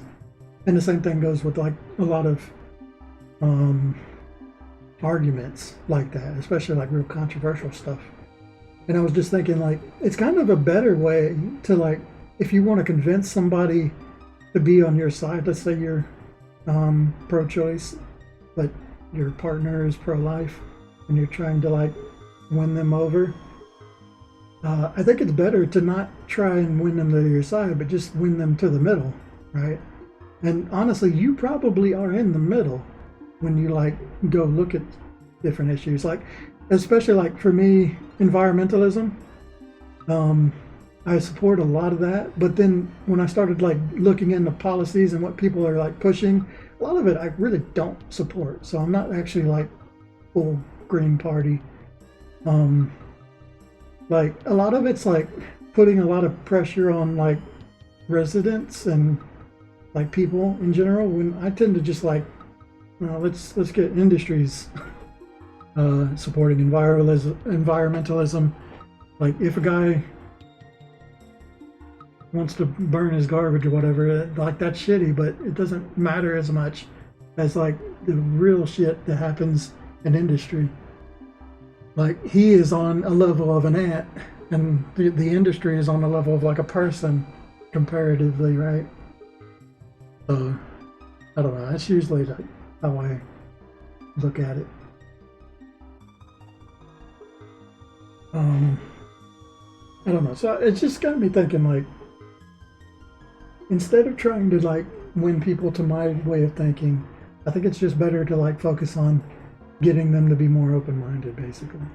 Like, let's go to the middle, because that's actually where I'm usually standing anyway. And stop thinking of myself as somebody who's hard on one side, right?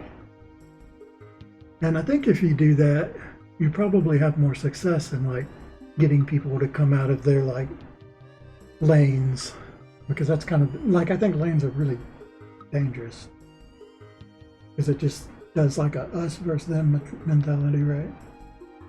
I don't know. What I was thinking about here recently.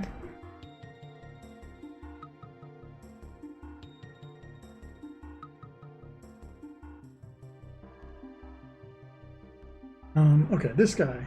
He's supposed to have the scuba stuff on him. Where did I put all that stuff? It's over here in stuff.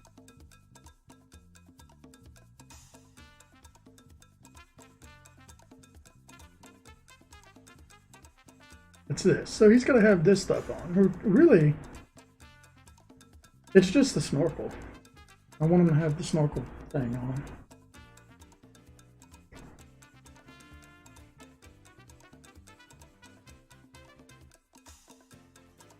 And he's almost the same size as it right here.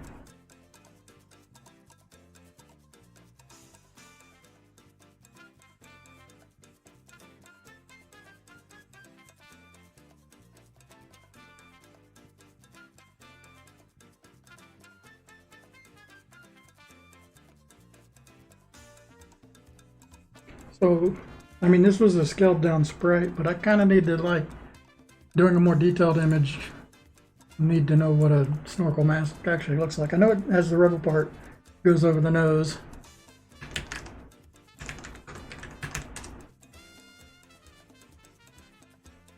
Oh wow, there's some weird looking ones nowadays too. I think because there's a set kind of in the 90s, we got to go for an old style.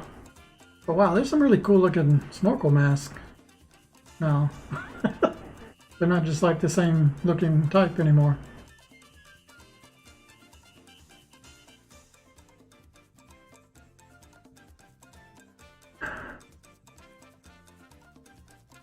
I guess I want guy and snorkel mask. Or I'm gonna get all these pictures of just snorkel mask.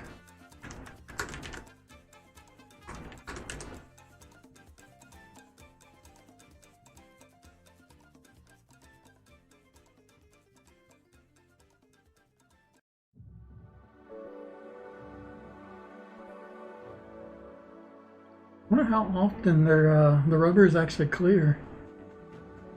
It actually is a lot more often than I thought. I don't know, in my head I was thinking of the rubber being black.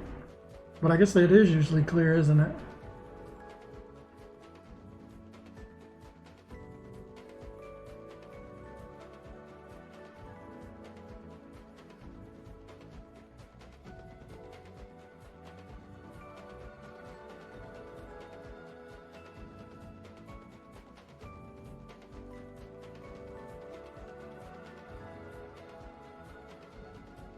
Yeah, I don't even know what to do. I mean, I do see some snorkel masks that are black. So I think I'm gonna go with that, because it's easier.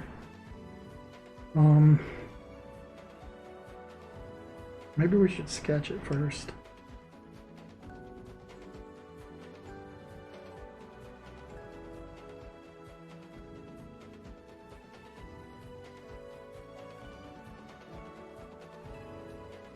Also, I was giving them kind of this oval shape.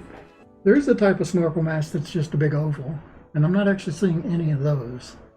I'm just seeing the kind that look like glasses. Where's like a big oval shaped one?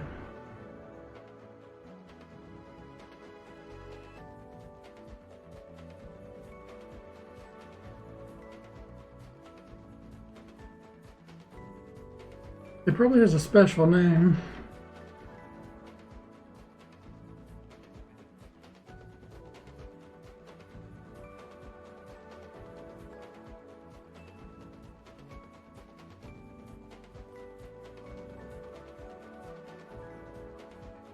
There we go, it's like this.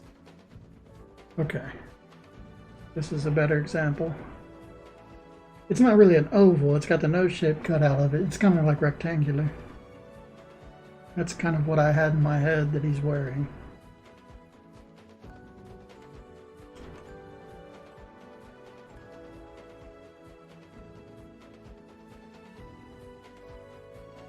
It goes well above the eyebrows.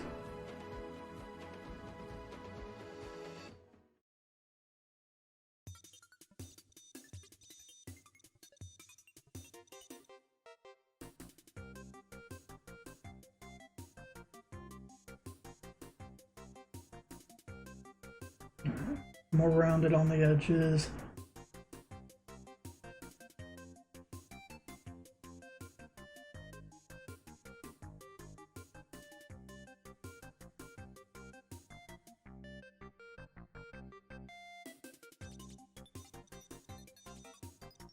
Yeah, okay, this is pretty much exactly what I was thinking of.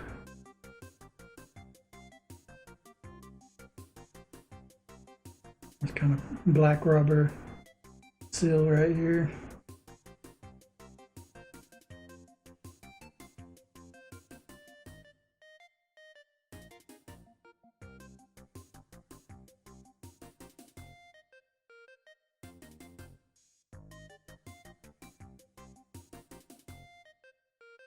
So as far as the inside of it, there's various like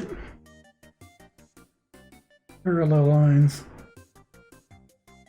but the bits on the forehead go a little further. The rest of it's just really, yeah, just sort of parallel lines.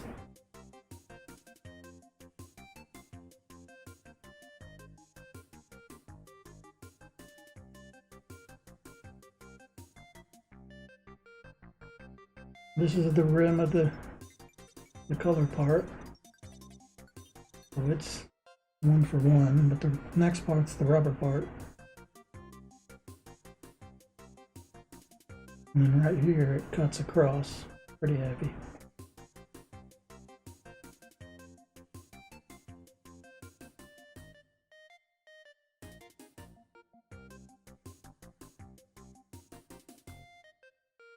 About like that.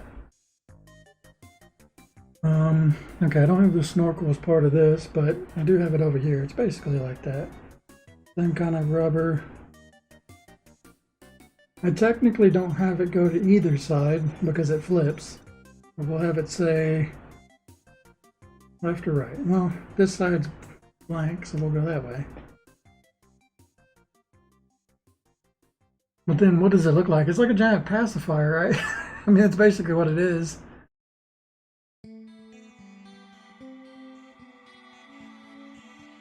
Most of these are just tubes. I guess it is just a tube. Not what I had in my mind. I guess I never really think of the snorkel as you put like most of it in your mouth, right, and your lips around it. But the part that comes out is just the tube. I don't think of it like that because if you ever look at a snorkel, it's like the big pacifier thing at the end, but all that goes in your mouth. So I've already kind of screwed it up by doing it like I've done like in the Sprite. So I'm just gonna have to fudge it. That's the funny thing is most people who look at my drawing and think it's right because they also think the way I think, that there's a part that goes around the lips, but that's not actually true.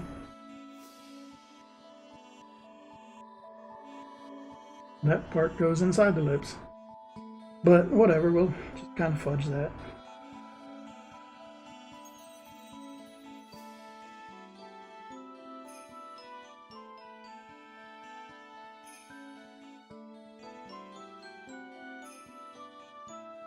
We'll say that he's got a fancy snorkel. Something. Not like the toy kind that you buy.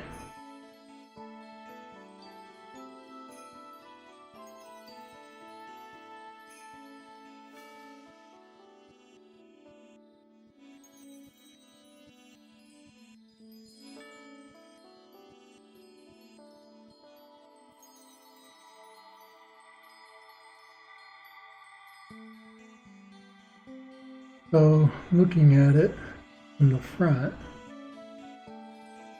kind of like this.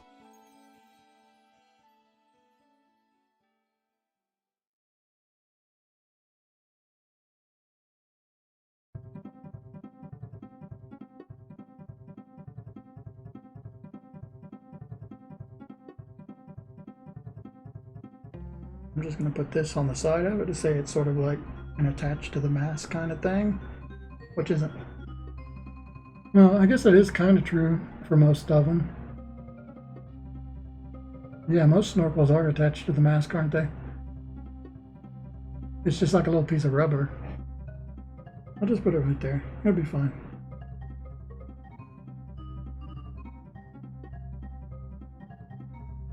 I think I'm not gonna make the mask clear. I'm gonna use like this color and just draw like cartoon eyes inside. Kind of like what he actually looks like in the sprite form. Alright, so there's that. Now let's draw it with a pen.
Where the hell am I? Am I in?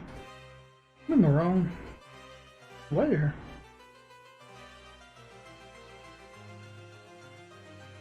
Just noticed I got rid of the line in the background. Nothing went away. I've been drawing on this guy.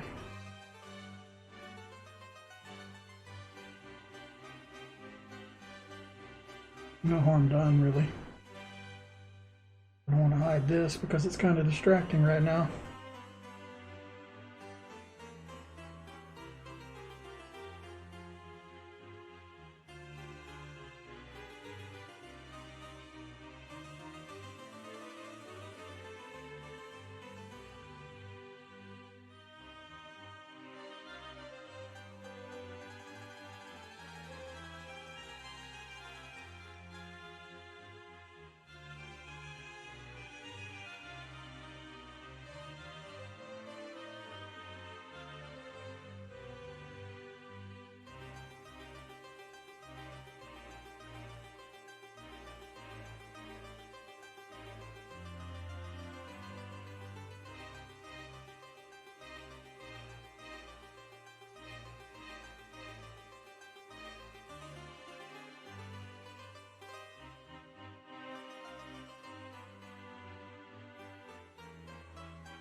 Thinking about doing like this.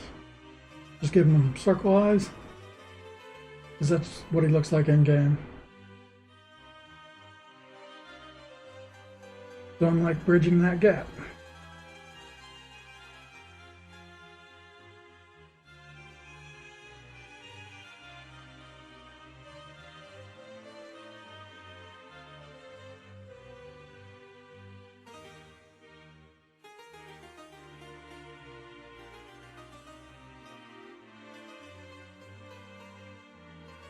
I know this won't be very accurate, but I'll get most of it done.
Been needing to get a haircut.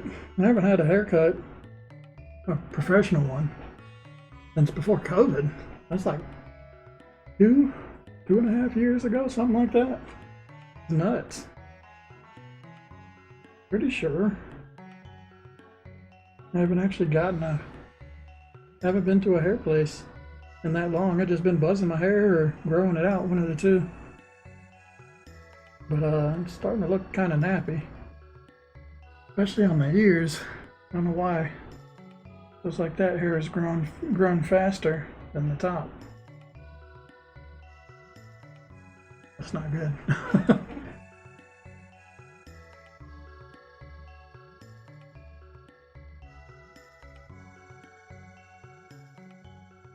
Do I have these colors? I do.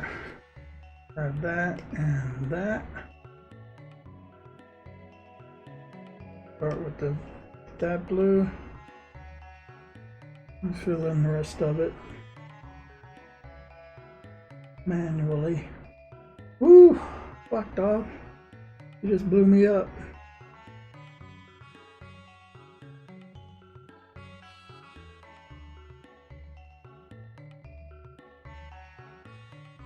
That's fine.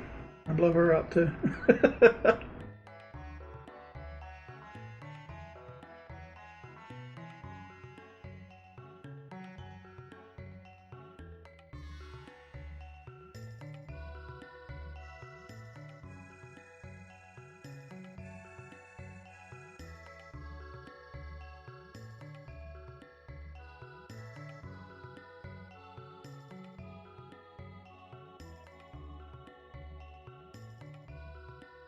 I'm wondering what color to make this nose piece.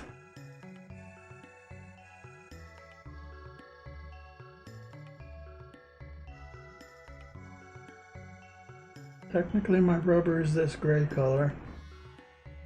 But I haven't really drawn a nose piece here.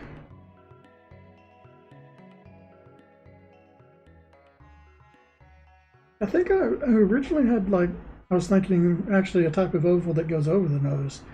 Why didn't I ever see a picture of that kind? Because I feel like that is a type. Full face. There we go. Google knows what I want.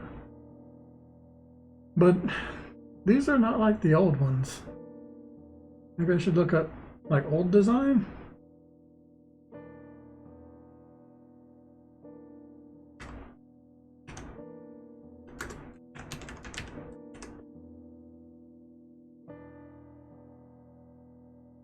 It's definitely a thing because I remember having them as a kid. They were always the worst kind of snorkel because they didn't have the nose thing. It just went like over the eye. It went over the whole thing, right? It was like this, and your nose was like stuffed up inside of it. And I remember they weren't as good.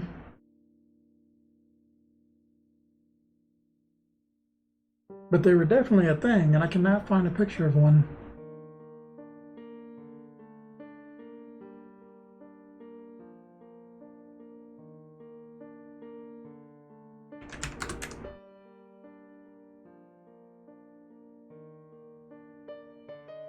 Okay, yeah. Yeah, I typed in oval and I got something that's a lot closer to what I was looking for, or what I was thinking about. Yeah, they're just this like big, yeah, this is what it looks like.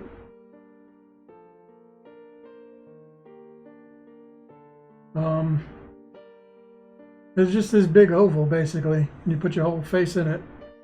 They sucked. They're like this. I don't know. These new ones, they look like ninja masks like down here. That's what they look like now. Those look a lot better than what I had when I was a kid.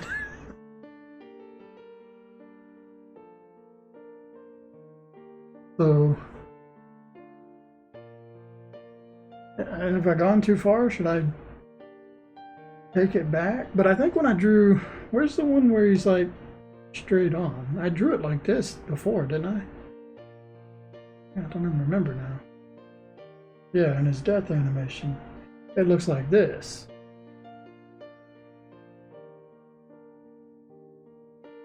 I should have used this picture because that looks a lot more like it. It's also on the other side. Fuck. I really should have looked at this picture first. Because that's basically what we're doing here.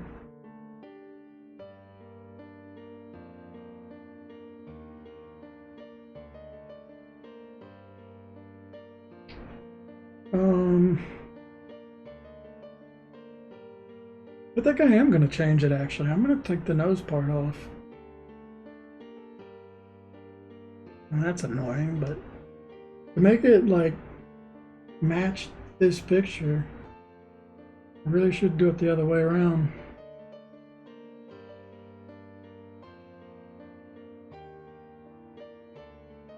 Alright, so the first thing to do, we grab all these, flip them.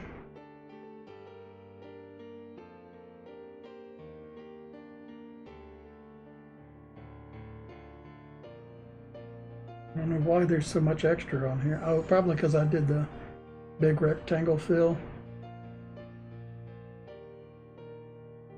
I'll put it where it goes later. Let's just draw what it looks like, because I've got the right dimensions at least.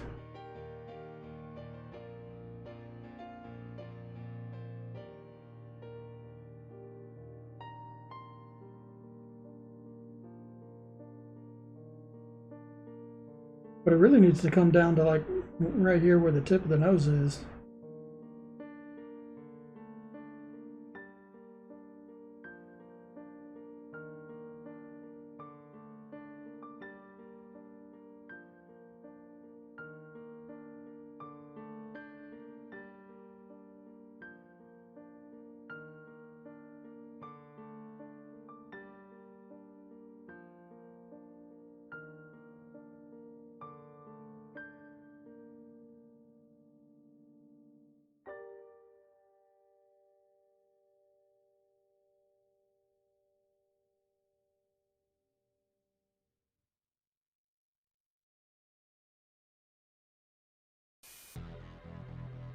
I'm gonna do like this, kind of this quarter shape.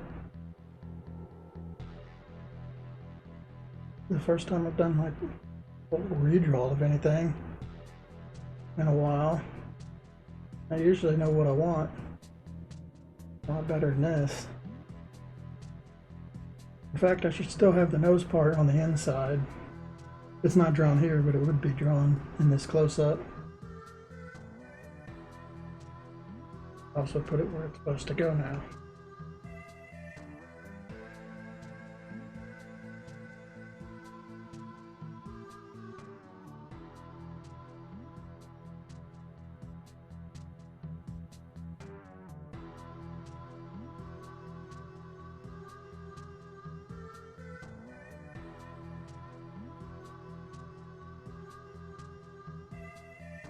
Alright, this is part of the rubber, so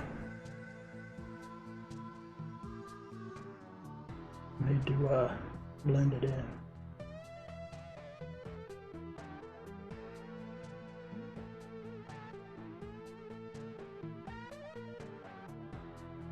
Alright, I think that's closer to what I wanted. Small change.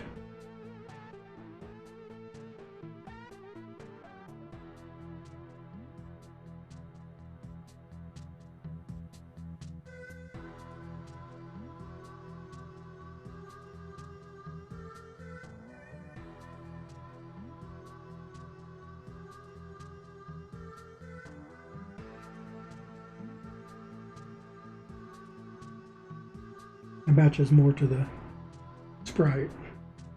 Makes me happier.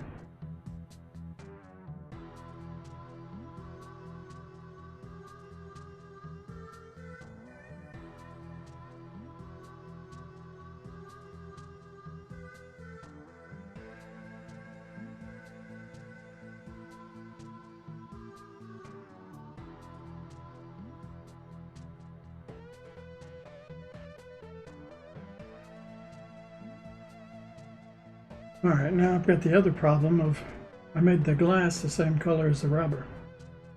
So, yeah, that's a thing. I think I gotta use a darker color for the rubber to make the whole inside this color.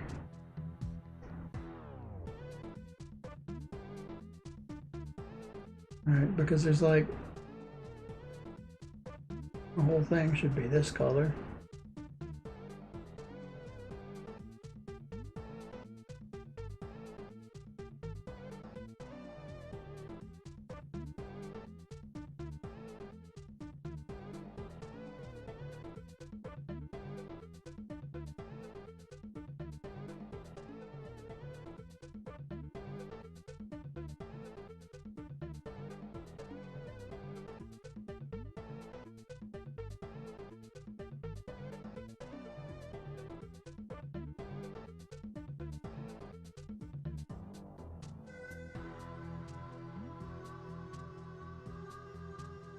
So this gray, or this blue color is like this blue color?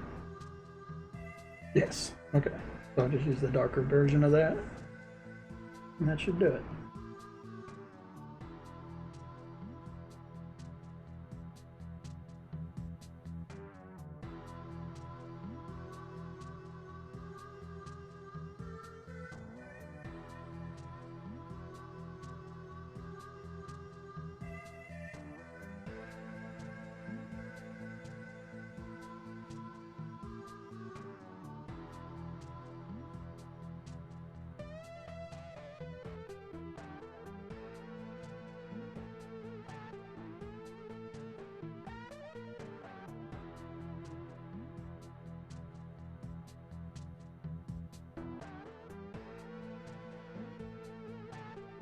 I'm gonna go with the lighter one for the eyes, which is what I did up here.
That's a lot more like what I was looking for.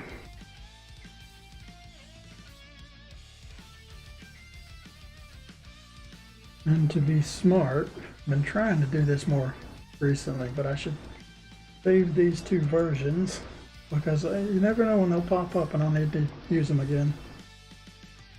So there's no reason not to keep an example of them and just throw it inside here. Kind of wish I was doing that from the very beginning. There we go. Also, do I want to move him over just a little bit? I think I do, because I don't want him to overlap.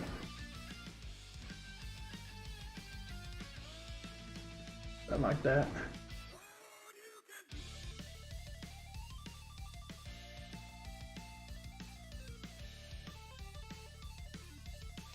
Now, the real question is, have I saved the depth finder at all? I don't think I have. We got the news thing.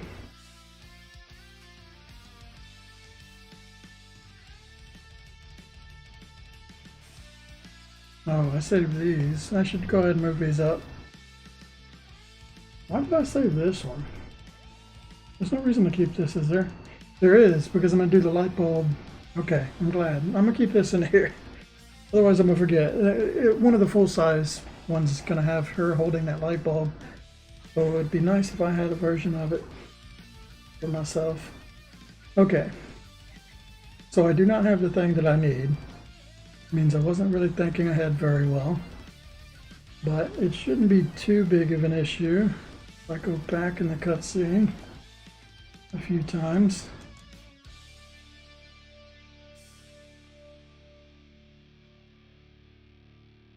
Oh, okay, it's a big issue. No, it isn't. Okay, this is the best one. Shit. Fortunately, it's got the wrong depth finder on top of it. Alright, I'm gonna have to adjust this one.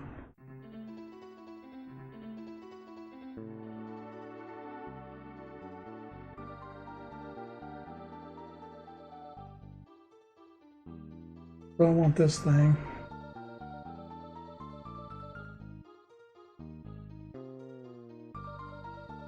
So I need to go to the right cutscene. Alright. So this is the thing that's supposed to be in the front of the frame, but it's got to be the fixed version of this, so I've got to adjust it some. So I was going to kind of cut it off a bit. I think the next frame was where I was going to show more of it. Now it's down here somewhere.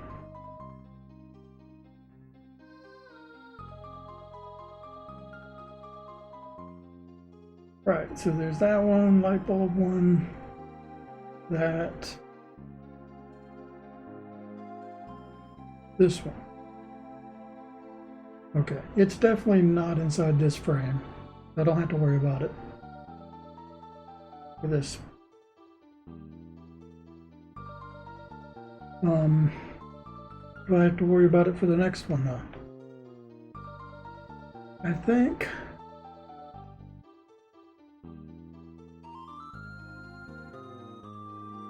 you can see the console kind of showing up here to show that there's something on screen.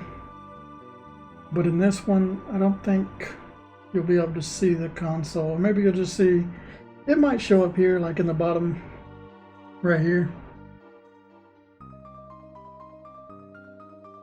So maybe I do want to make sure I save it for this as well. I haven't really thought of what this looks like. It's supposed to be like kind of the front of the boat. Or the back of the boat. That's right. It's supposed to be the back of the boat. So honestly, this doesn't make sense at all. Being able to see a console that is facing the front of the boat. So actually, okay, here's what we're saying. Technically, this frame, this is how I cheated. In this frame, they're actually facing, they're just somewhere in the front of the boat. In this frame, they're in the back of the boat where he actually, I put it in the back of the boat because this is where he jumps into the water. Oh wait, but the anchor's here, which is at the front of the boat. Fuck. Maybe I just need to rework this whole thing. I haven't looked at the boat in a while. It probably would help if I knew what the boat looked like again. Right. So anchors here. Technically all this is supposed to be taking place here. But I really want it to just be taking place in the back.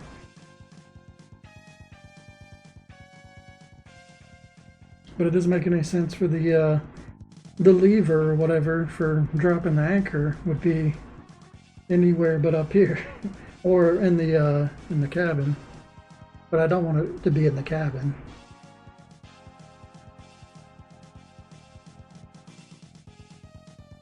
Honestly, everything on this deck is a deck, right? It's not like there's no way to be inside of it. Because technically you come up here and the inside of this deck is actually just a forward cabin down here.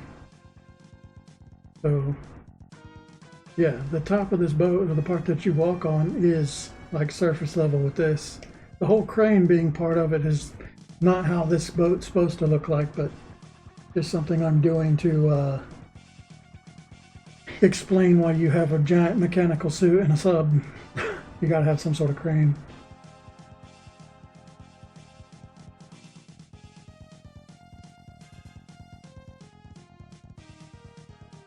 A lot of this has to do with the fact that I don't know how anchors actually work on big boats. I'm pretty sure there's if it's something that has a chain that's like attached to the outside, it would have some sort of button or lever to lower and raise the anchor. It probably is just a button, but a lever is more cutscene friendly, right? Because you can just like see a guy pulling a lever compared to pushing a button. It's more self-descriptive.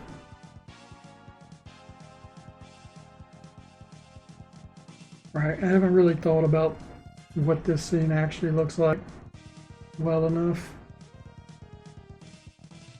I get what I was going for though. I wanted to make it where you can see the anchor just so you know what he's doing at a glance.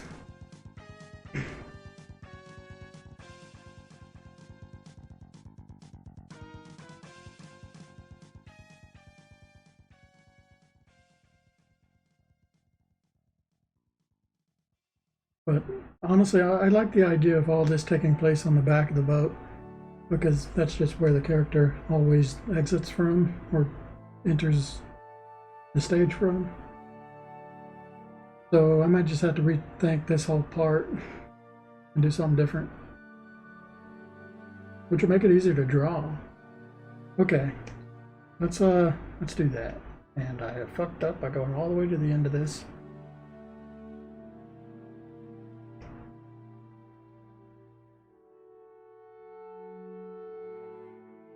Okay, so this is back of the boat. We're not going to draw anything, I don't think, at this stage, because it's unnecessary, except for this part. This definitely needs to be in there, that console, so that we've seen what that console looks like in previous cutscenes. So if you know what it looks like, you can tell at a glance what it is. So it should look very similar to what we've seen already.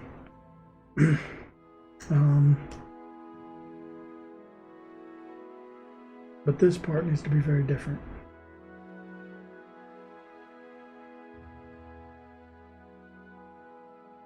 And the whole point of doing this is I wanted to show that next frame where the alien's coming in on them.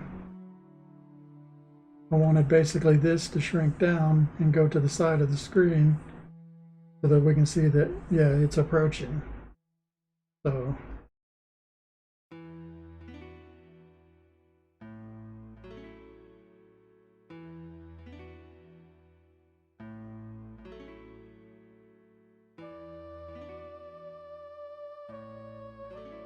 you know, I could just have them here with his hand doing this, you know, kind of thing.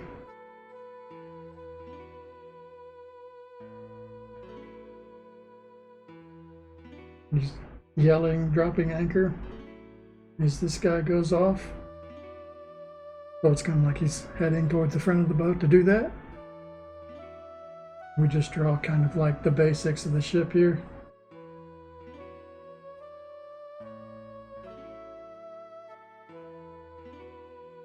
So this goes into the last one pretty well.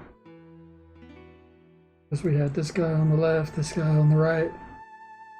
Now we see like his feet as he's exiting the boat. This guy walking forward. And then I'll just have to zoom out and draw this scene right here in the boat. I'll have to draw it further on. Or just him.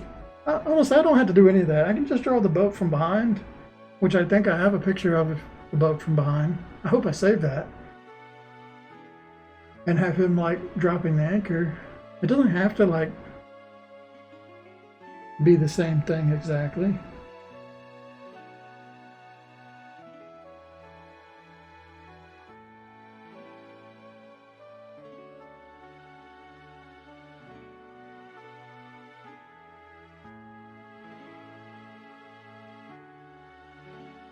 Okay, now I'm curious about that. Do I have a picture of the ship from behind? I know I drew it, and then I ended up drawing it from the top later on. But now I want to go find it. It would be as part of the ship. I think that's part of this one.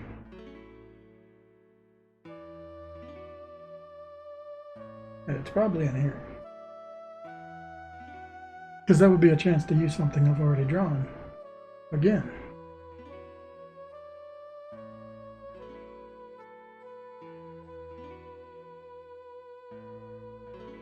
I could also draw the boat from the side. Doesn't really matter that much, does it? Looks like I do not have that drawing. If I did do it, I think I got rid of it. I remember at least sketching it from the side or from behind. But, oh, there it is. There's the sketch. I guess I never drew it.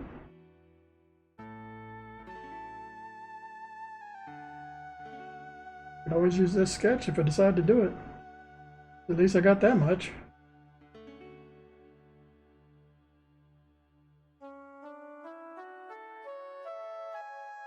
I really thought I drew it. I guess I decided not to pretty early. And I just did this top-down thing instead.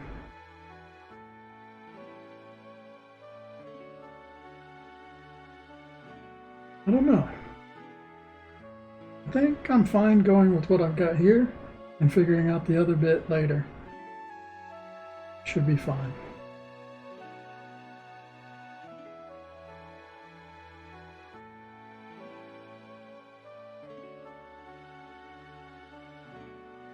Okay. At least I've figured that much out.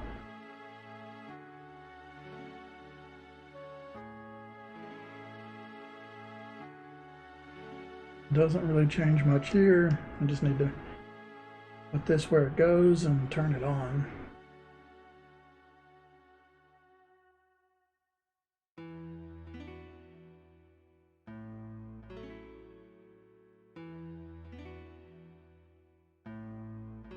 Because the cutscene just before this is where you actually get this thing. So this is just showing it doing something.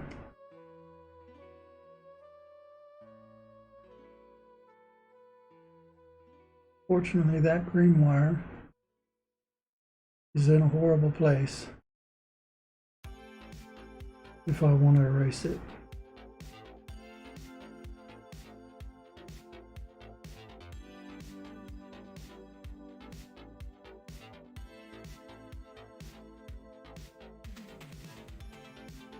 So do I leave it there? I think I'll just leave it there. So fuck it. Because that would make this the easiest. And now I just need that depth finder. Who knows where that is? I wonder if I saved it.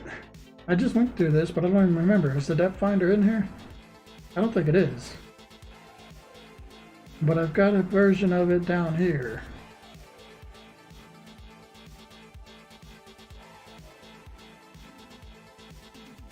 copy this, bring it there.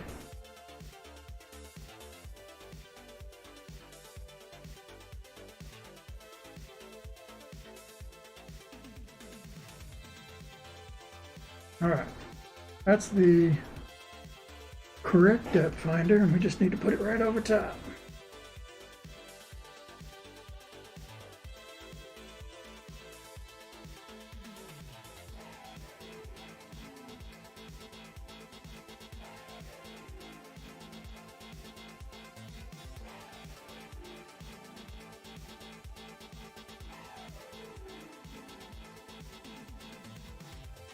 Okay.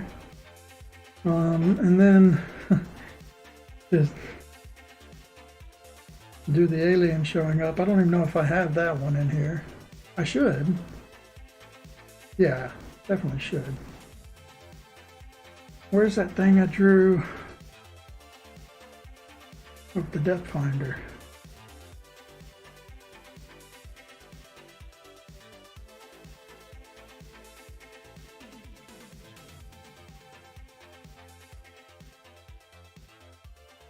This.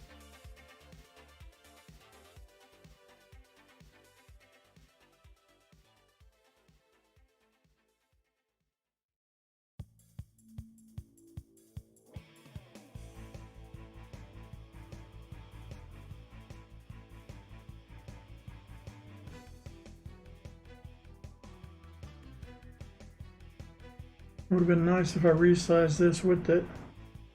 Whatever.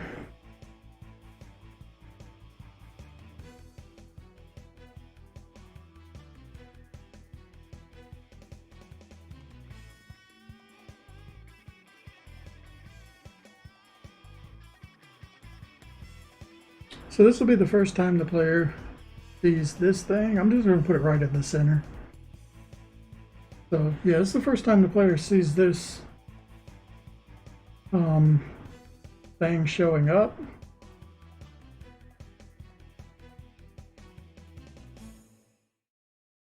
I'm setting it right in the center because it's kind of important that you're going to face the alien in this level.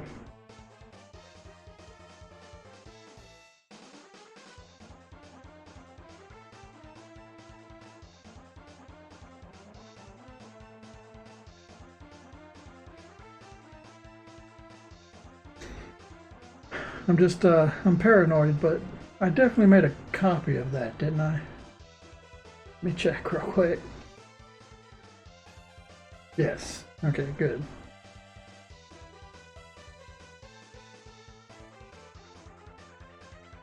I was also thinking, now that I remember this, I wanted to do something on the UI to show what upgrade you're currently at, because that was something I forgot to do.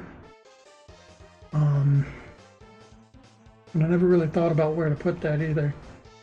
I only want it for the map, but I think, like, I have these big items in the bottom right for certain things. It'd be nice if I had the upgrades on here as well, maybe in like the top left.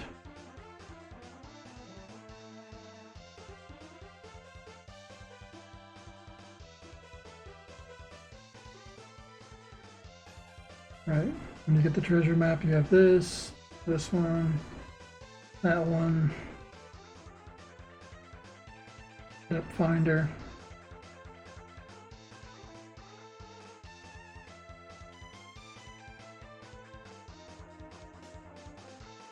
I think I want to just, I mean, it would be the easiest way to do it is just kind of like peg it on the side like this.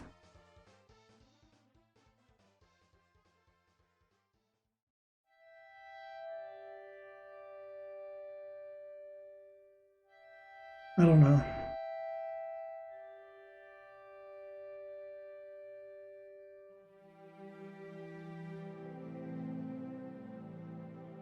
Either way, I'm going to need the high def version of these, so I might as well grab that.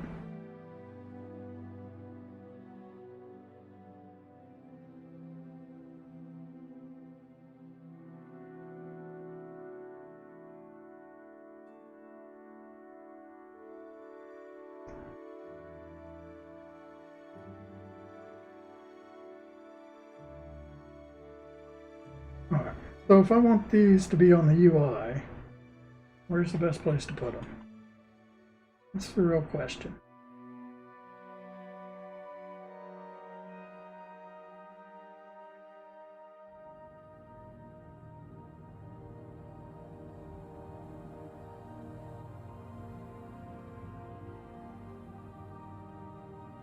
I feel like going somewhere right here, and that way I have the suit being like the right, where it's kind of at.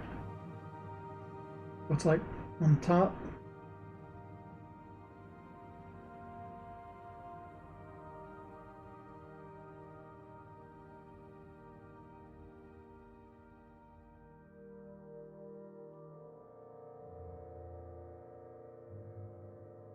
And then I put it behind the window like this. So that way you know at a glance that you have the sub upgrade. Like, it's kind of unnecessary, but I just like the little addition that each time you upgrade you get to actually see it on your UI. And it's very easy to do. I wasn't planning on doing any more than this.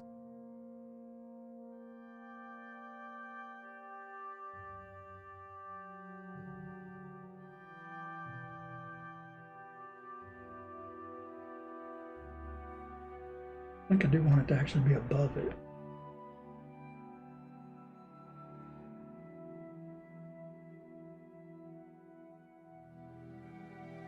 Let's start by placing this where it should go and place a sub based off of that. So it could go here. It might be over top of some numbers. As long as I put the numbers in the right place, it should be fine.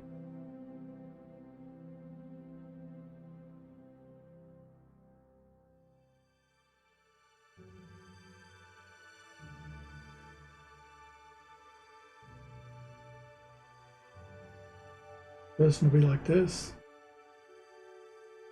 I don't know if I like that.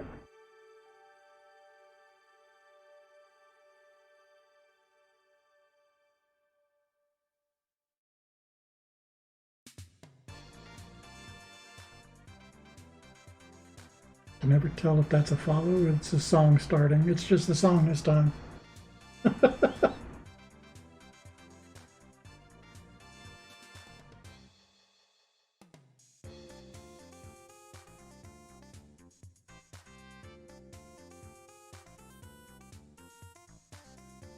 I could also put this on the depth finder.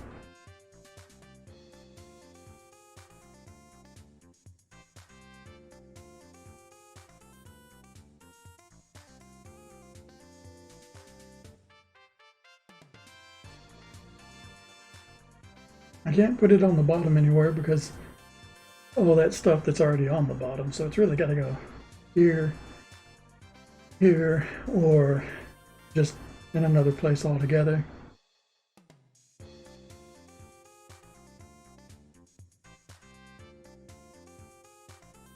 Or I scrap the idea.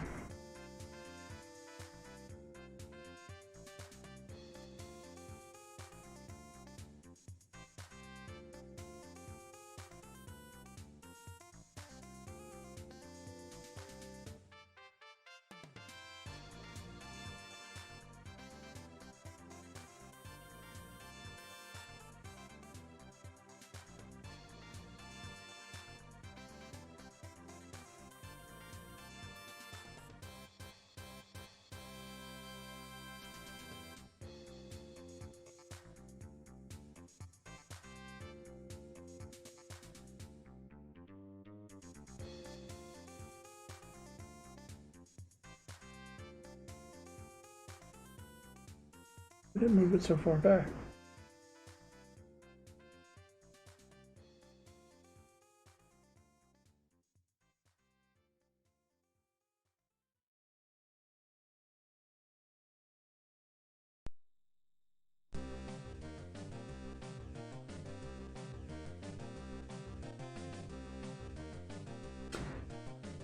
They don't have to line up perfectly, but they should be pretty close because one's never going to be on there without the other.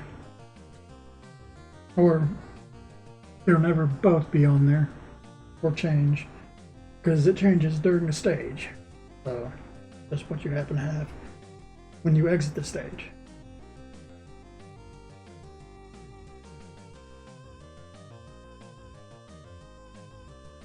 I think this is the best compromise if I'm going to do this. It's weird that those ones are above and this one's behind, but I don't really like it in front. What if okay, here's the other compromise though. What if this was behind? Right? I put them on top. What if I put them down here too? So now it's underneath. Don't feel like that's as good.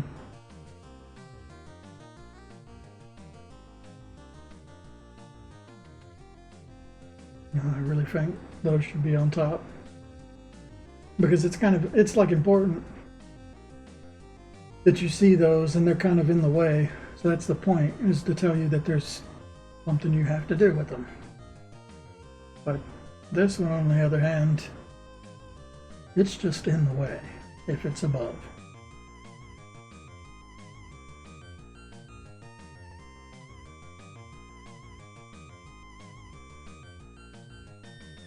I'm gonna keep it like this, and if I decide to use it or not, I'll decide later.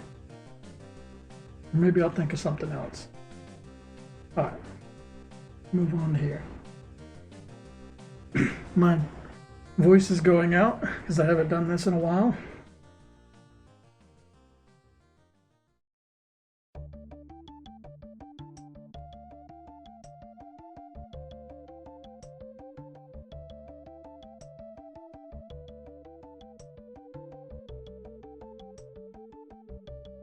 So if something bleeps, if something bleeps, how do you signal that with a symbol? What's the bleep signal? I think I know what it is. It's like this kind of thing, right? But let me just look for inspiration.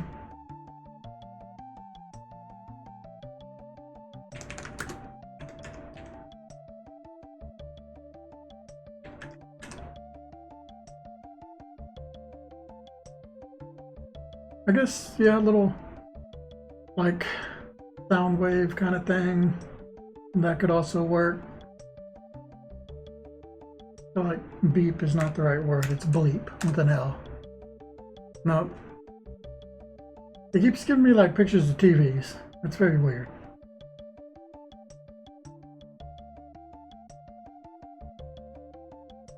Okay, right. This is what it would be.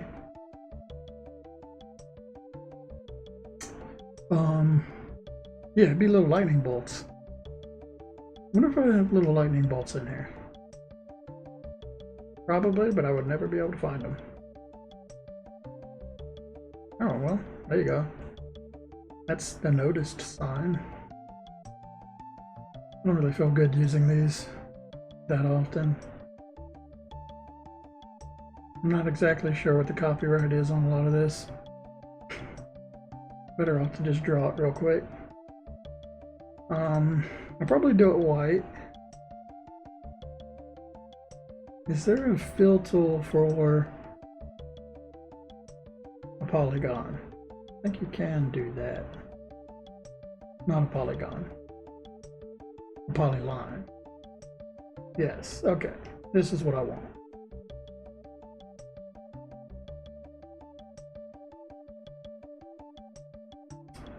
So, just a little this.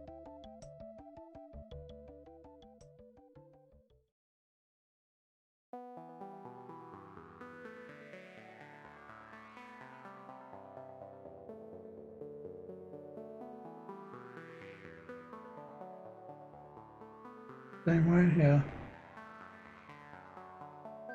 In fact, I probably should have just copied and pasted that.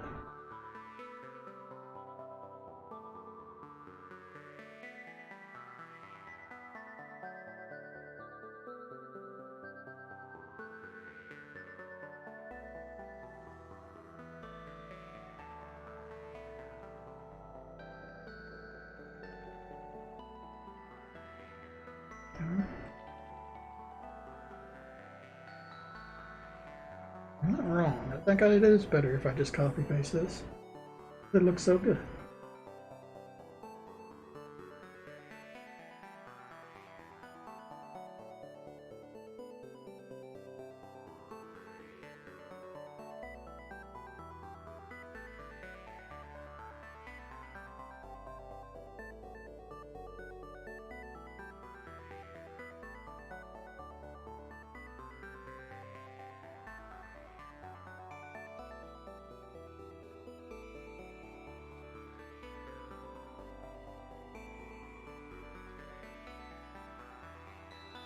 Right, that is the signal for bleep.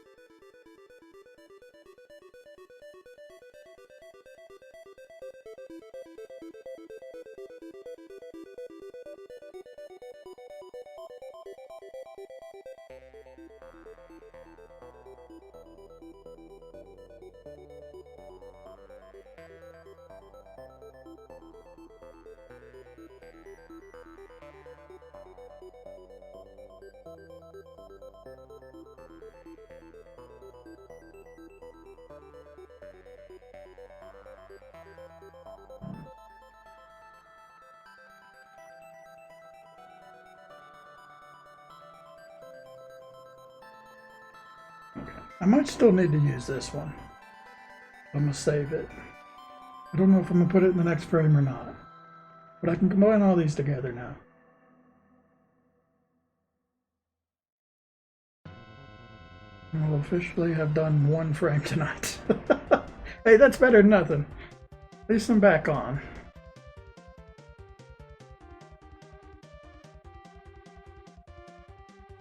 I feel bad. I feel really bad about it.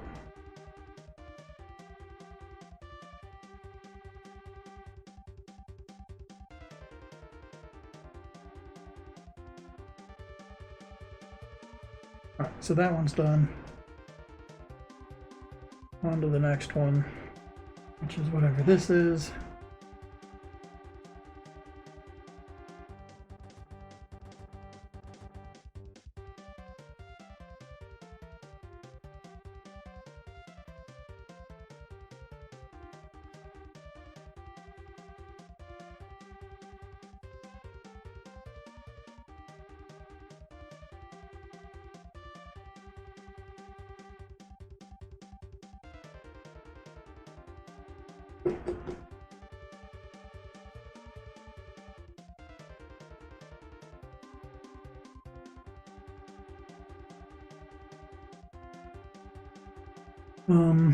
All right, what do I do here?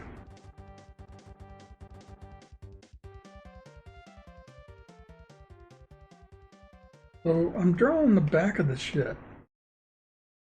I don't think there's a way to cheat that.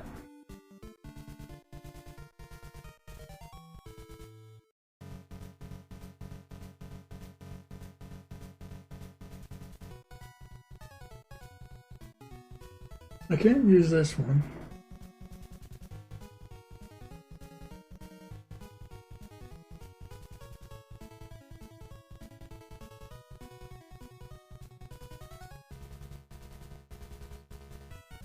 I don't think I can use this one either. I mean, I kind of could, but it just doesn't feel right.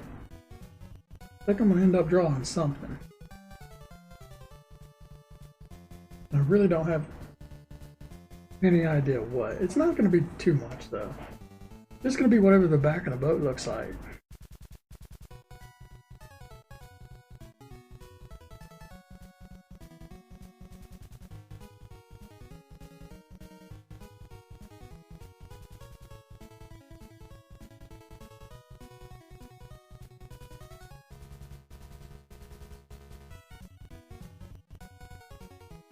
Which I don't really know what the back of this boat looks like.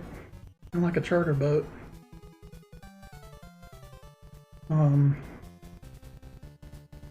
I've been on charter boats very rarely, maybe like 2 or 3 times in my life. I can't really picture them. I know what the back of like a bass boat or a pontoon boat or a small like saltwater boat looks like, but nothing of any sort of size. I feel like most of the engine stuff's actually, you can't even like see any of the engine stuff from above. But let's go ahead and just Google. Maybe I'll find something. I feel like if I look up the back of a charter boat, it's going to be from the outside.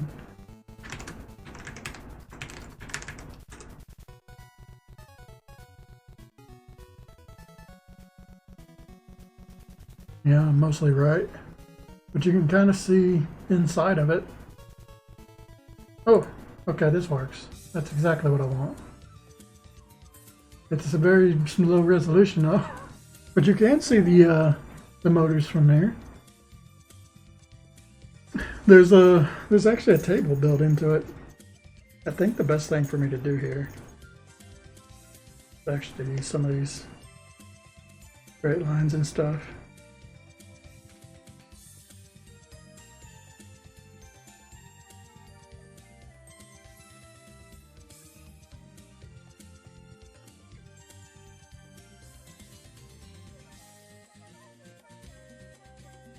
Weird like perspective angle.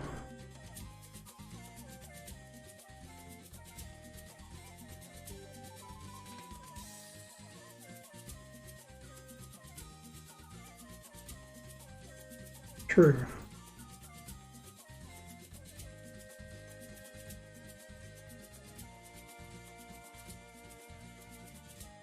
In fact, I think it should be more like this, so that it's actually growing into the foreground.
I think it'd be a bit like that.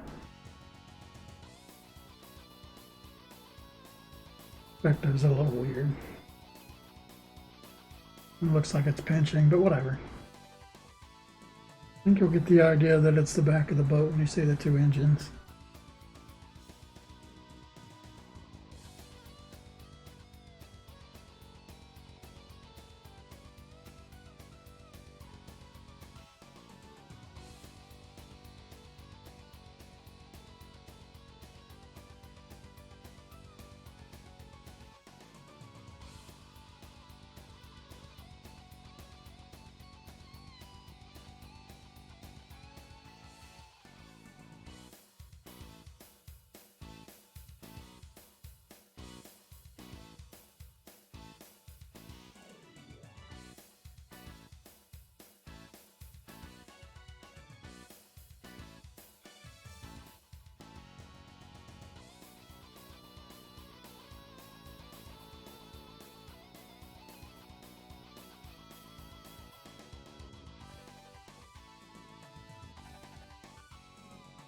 It would have been really nice if I made them the same size. In fact, I don't even know why I did it this way.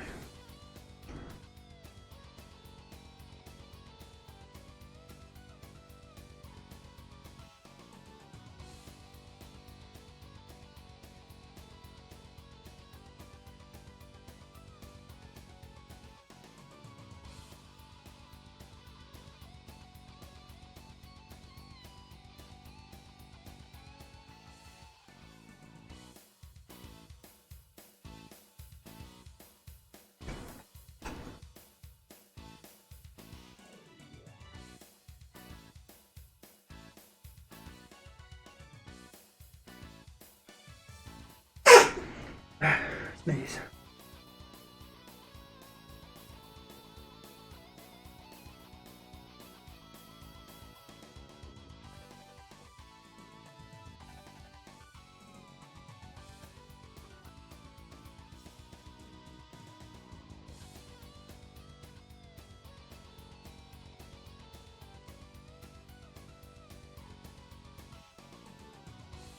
There. Now they match. I don't want to put a rail around it. Let me look at the ship again. That's what I should do. Swap over to here to look at the ship. Okay, so yeah, I don't really have like any sort of details like that. I wasn't being too specific on this. I didn't even know that the color would be tan. There probably will be some lines here that I should draw.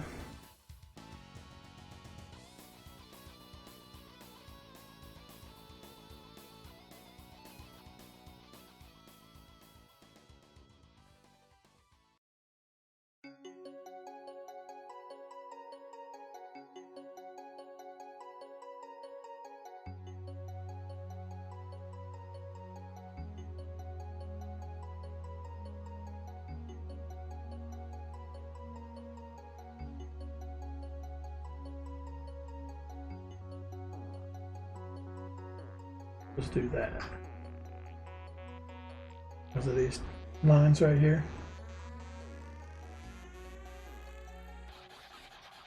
So I think I'm going to do a little line here. For like a border for a run.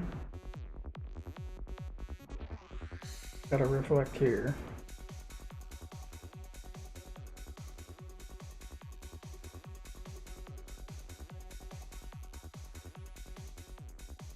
I mean, honestly, God, the back of a charter boat is completely bare. Besides like a little table that folds out. I guess it's not a table. Maybe it's a way to access the engines.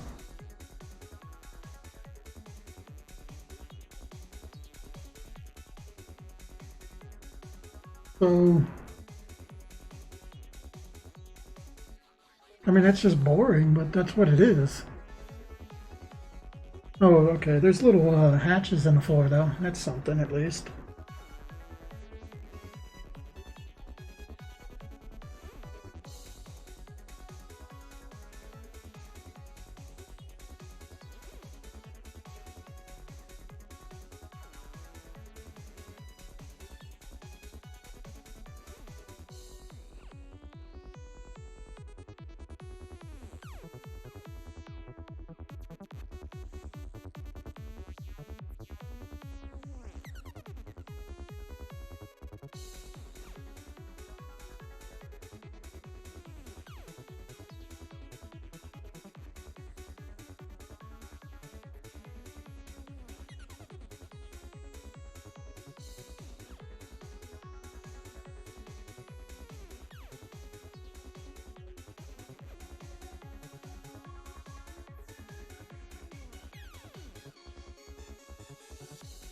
Best thing to do here.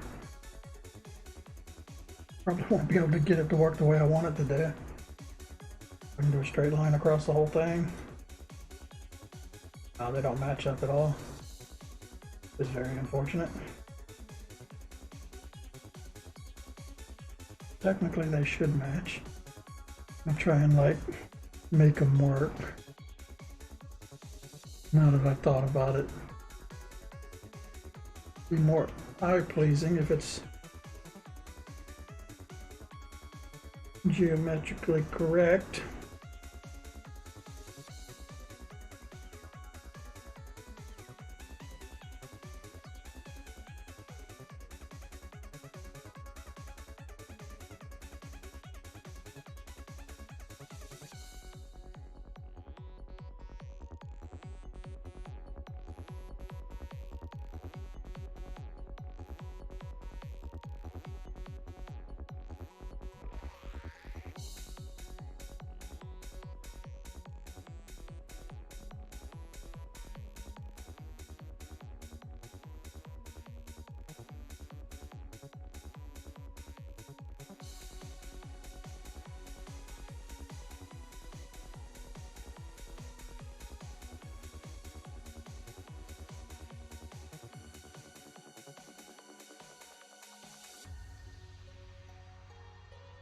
I'll turn these lines into black lines. I don't, it's ridiculous to redraw them.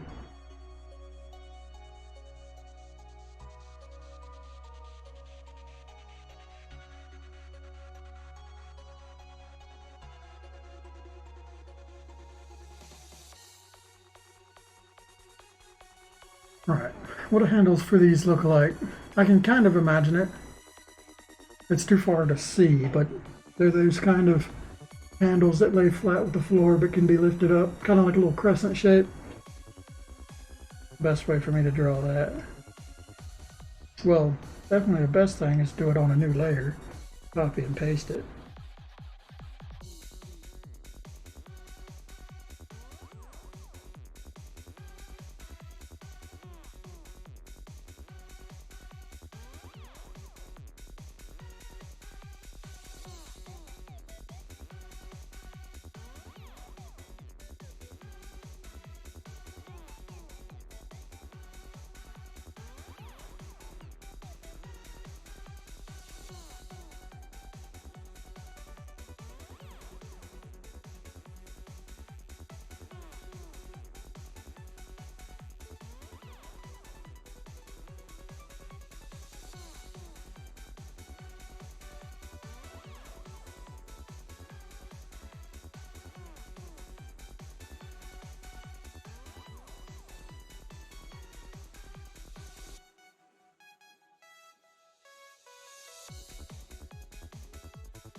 Basically what it'll look like.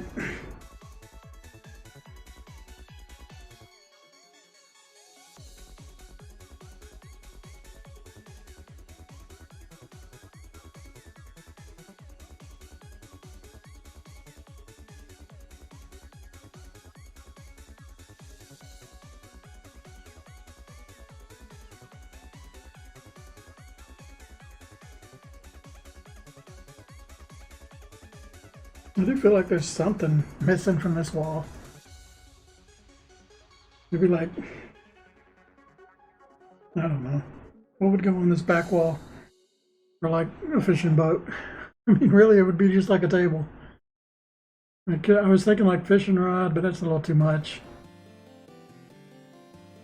I mean, it could be where he keeps his fishing rods.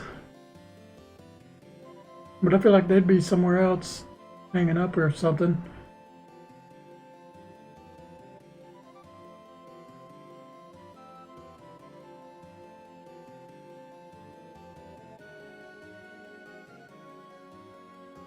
Fuck it. Let's just leave it as it is. I think it'll be fine. I need my floor to have a different pattern from the wall so that it stands out that that's actually a floor. Alright. A lot of layers here that need to be combined.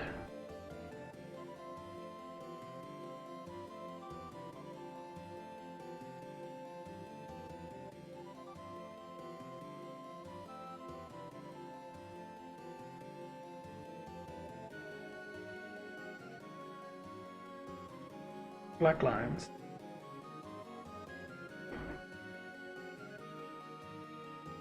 My butt.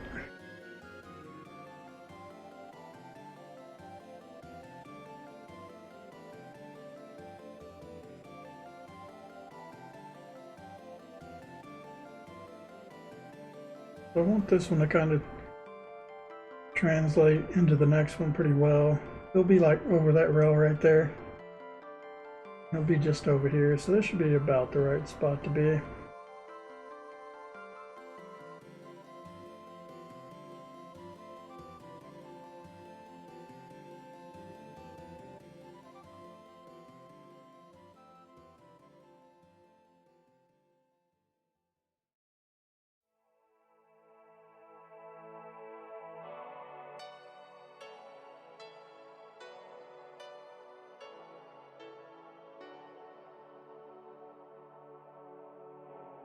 I don't have a clue how I'm going to draw this. If I want feet going over the side like he just rolled out the back of it, Scuba Steve style, how am I going to draw that?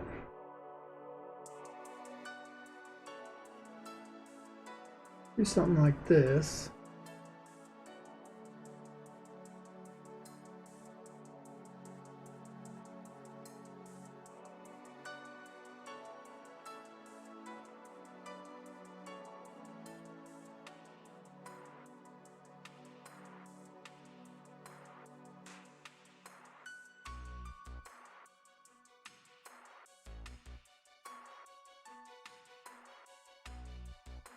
Oh, it's going to be such a weird perspective. I don't know if I want to do this. Plus everything's wrong with it.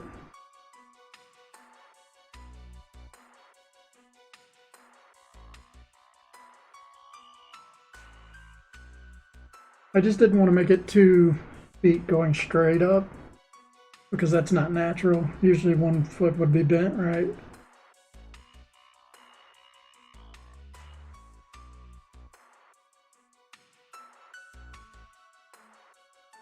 Well, one thing I can do.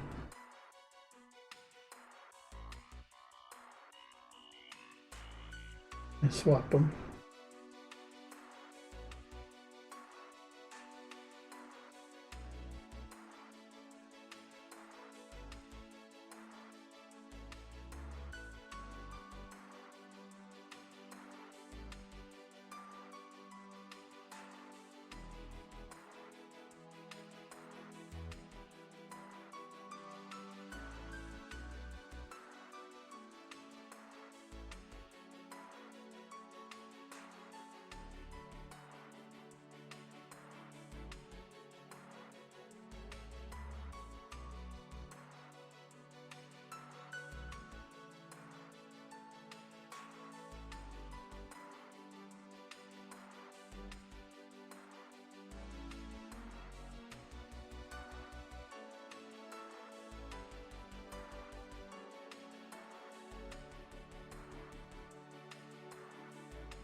I mean, that's fine.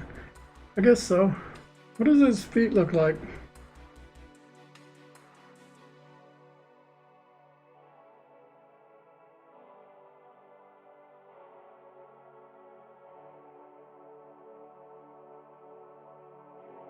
Oh, okay.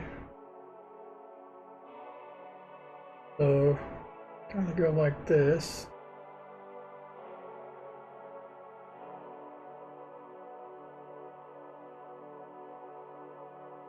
That.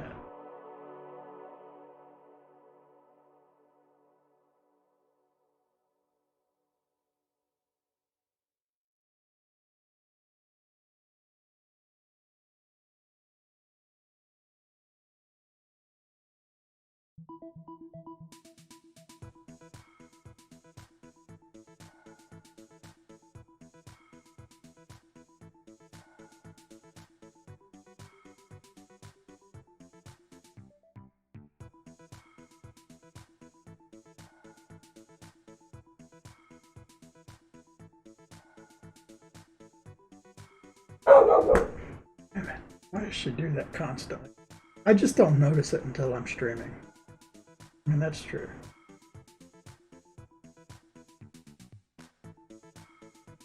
But she just doesn't do it as often. I feel like she just does that when I'm streaming, right? I'm pretty sure.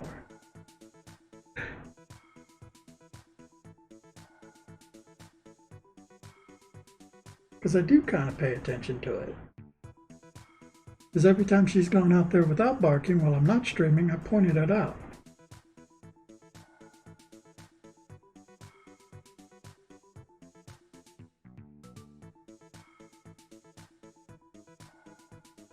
All right, I think that's fine. Send that in.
Maybe I shouldn't have erased that. It'll be hard to fill it in now.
Alright, what's our general color for the boat?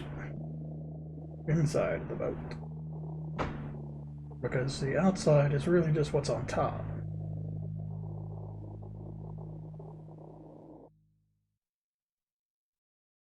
I think the inside of the boat will be this tan color.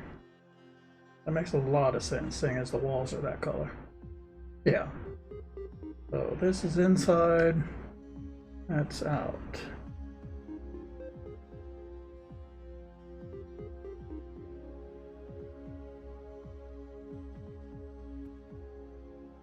Most of this color.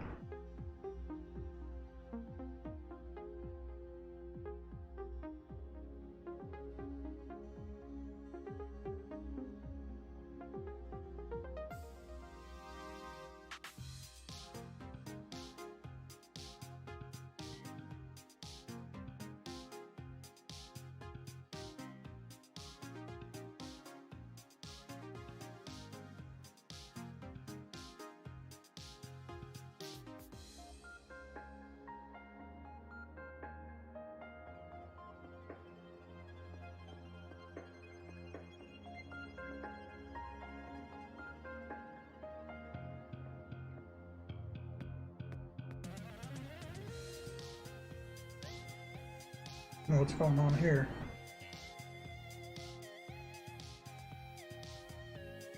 Oh, there must be a spot here not filled in.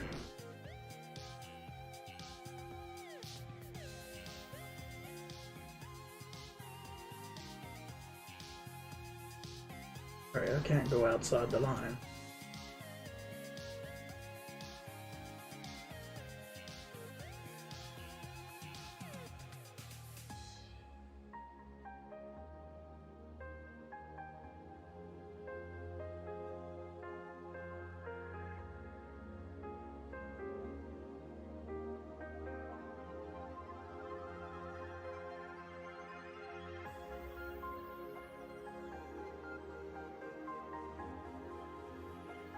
Okay, that's fine. I think I'm gonna make the floor of the boat be a different color though. Just something dirtier, I think. so that it stands out as something that's been walked on, maybe. You never see it at any other point. But it just needs to be a little bit darker than this so that it is different.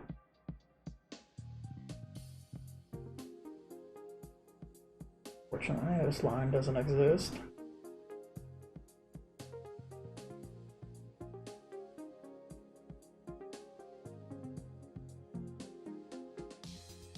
Colors are probably too similar. At least do that much.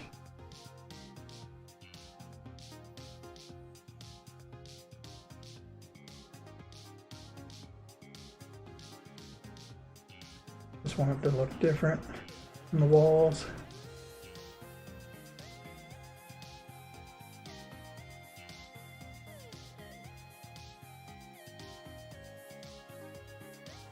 All right, yeah, so the plan is, honestly, what I want the plan to be is to work on this until it's done. But I don't think that's a realistic plan because it's still a lot of work to do, and now I'm behind a week too. So probably just work on this as much as possible for the next couple days.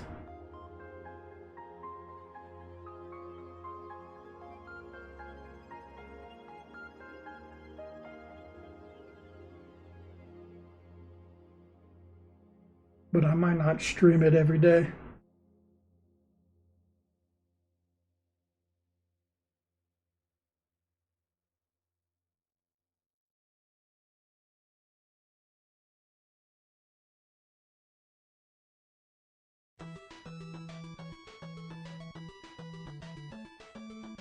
This is an unfortunate line. Pretty hard when there's a curved line like this and you gotta shade it. Do everything easy first.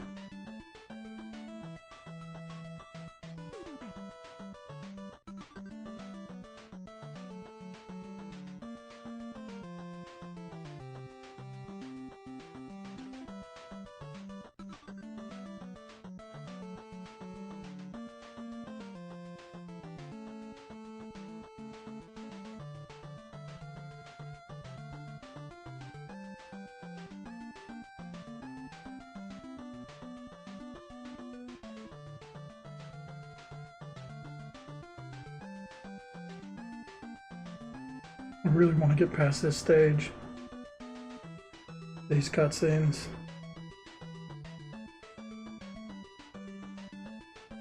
Do something new. This is all stuff that I've done a lot of. And after UI, felt pretty boring.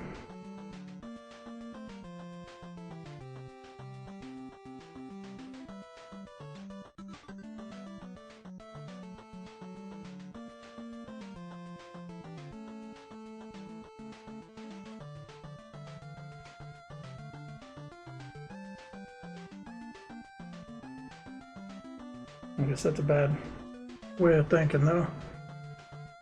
Because eventually I'm gonna start working on Gazette again, and it's just a lot of this kind of stuff still. I really get away from the boring.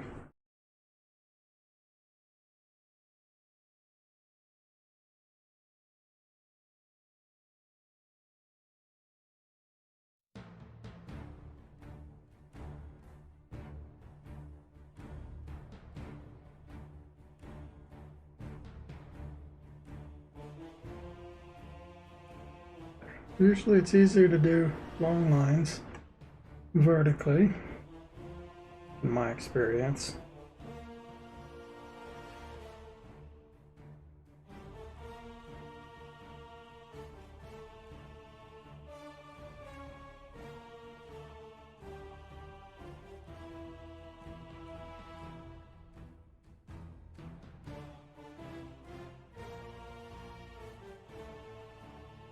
It was okay for a first try.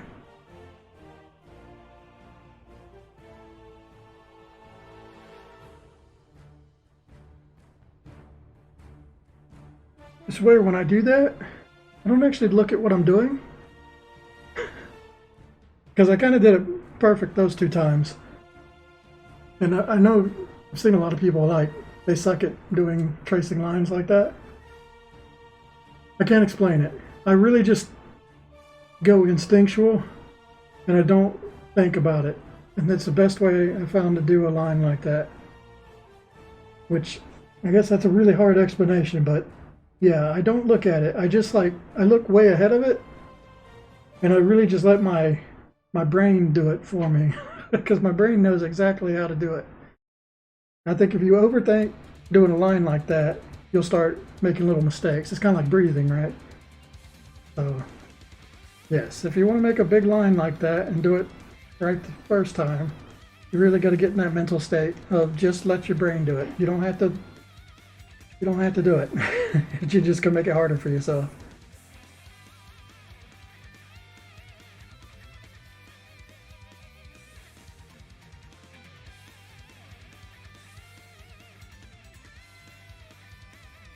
That one I won't be able to do. I'm doing sideways for starters.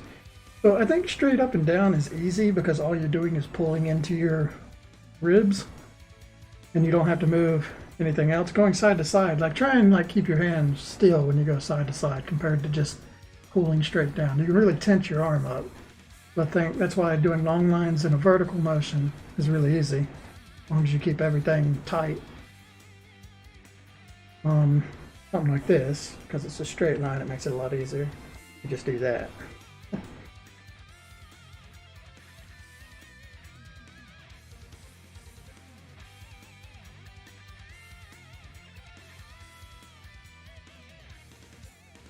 Sometimes doing it real fast is a good idea.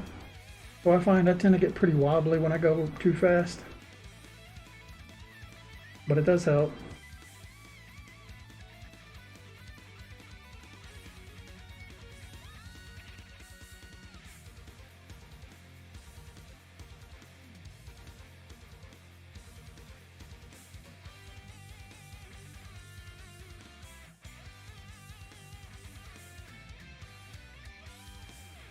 Probably overshading with that.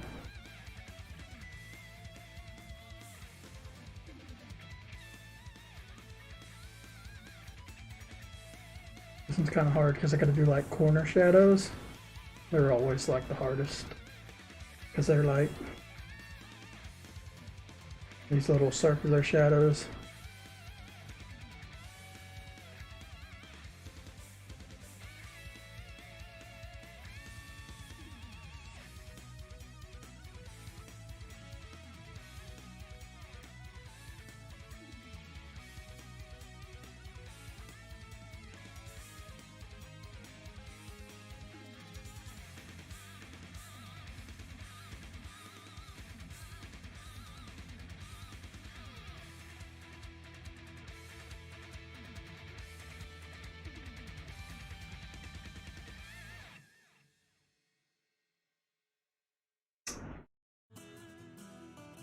Sometimes I don't know if it's good to put like a little vignette at the bottom or not.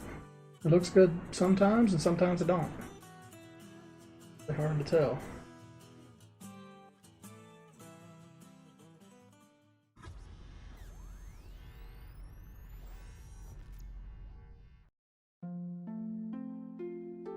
Starting to stack airbrushes never really look great. They don't stack very well.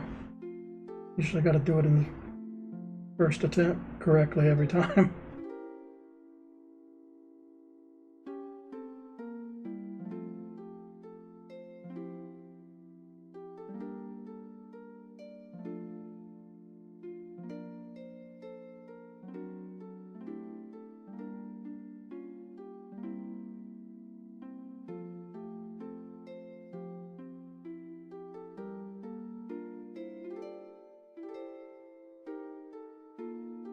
I think I'm happy with that.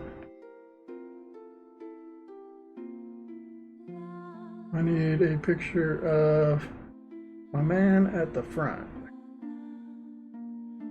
If I have a good one. Captain, what would be the best pose for this. Kind of feel like that one, which is this one. Do I have that one? I do, right there. But that's going to be the one that, yeah, is already combined, and that's no good. So, oops. Pull that out.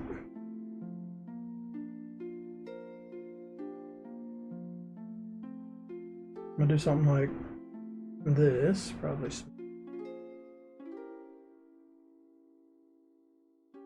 And, you know, correct ratio.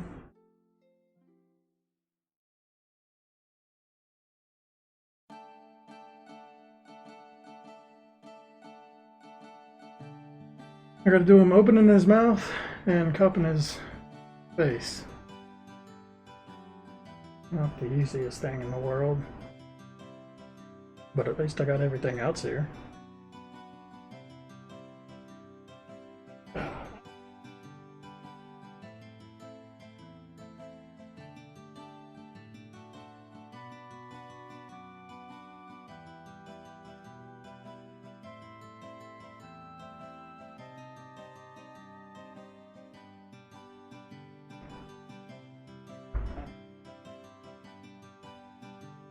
Alright, what is this hand shape supposed to look like?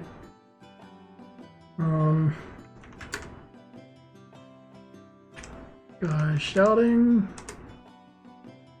It's gonna make like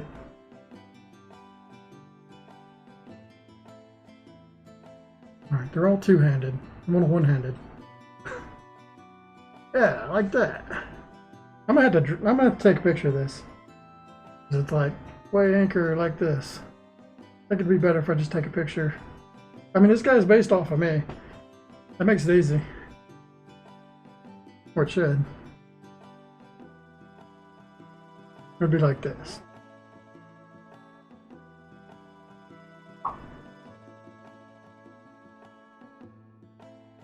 Yeah, maybe I just draw him again. Fuck it.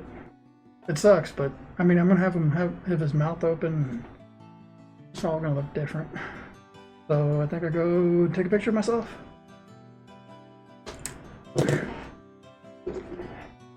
Wherever my phone is.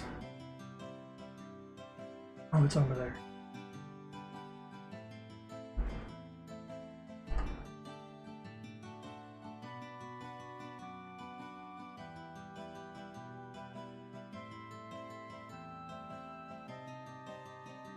Okay, camera, flip it, be facing me, maybe above a little. Put my finger over the picture taking button. I need to remove these. I need a hat. Where's my hat?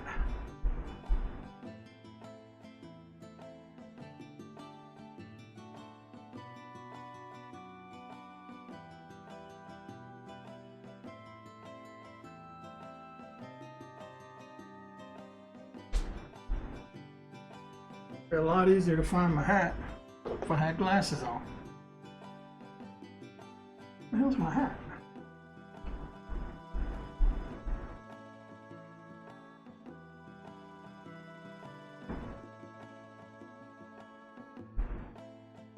There we go, got a hat. I specifically remember keeping the hat a little high on this character.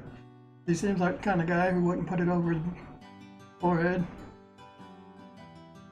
Something like that. That's why his forehead looked a bit bigger. Or mine. Because I lifted it up a bit. Alright. Work. Glasses. Alright, so anchor. Oh fuck. I'm gonna smile. This is the weird part of drawing and animation.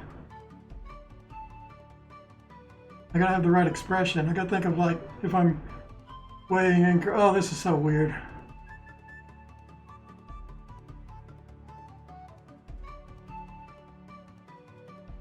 Hopefully that was close enough.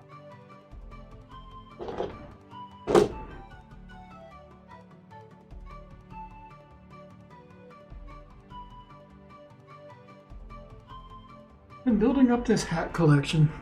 I actually kind of like it because every job I go to, they've all got their own hat, and it's I kind of like it better than trophies. Right? I've got military hat back there. I've got a hard hat and a rigging hat. I've got a grocery store hat. Kind of cool. I think the more jobs I work, the more hats I should have.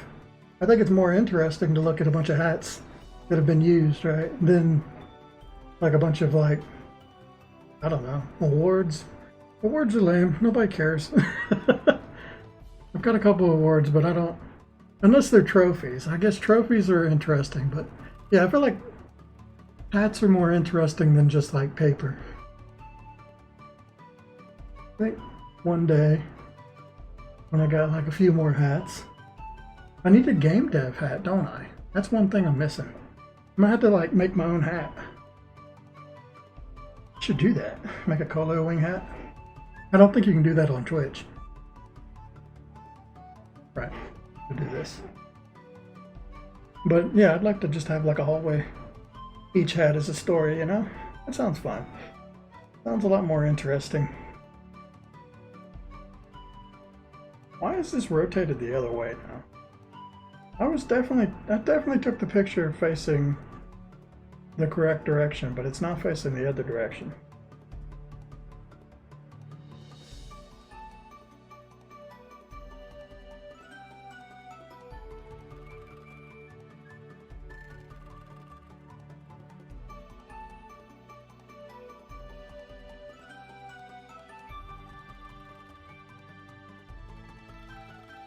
Pictures on your phone are so big. I wonder why that is. Like, that picture I just took was like 2.5 megabytes. The resolution's super high, but no, okay. The size of it is super high, but the resolution is not. It feels like.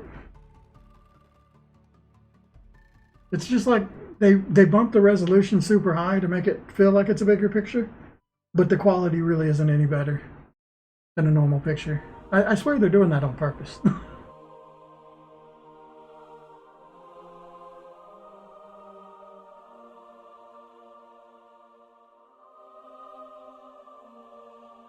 But if I save it as a PNG or a JPEG, that'll significantly reduce the size of it.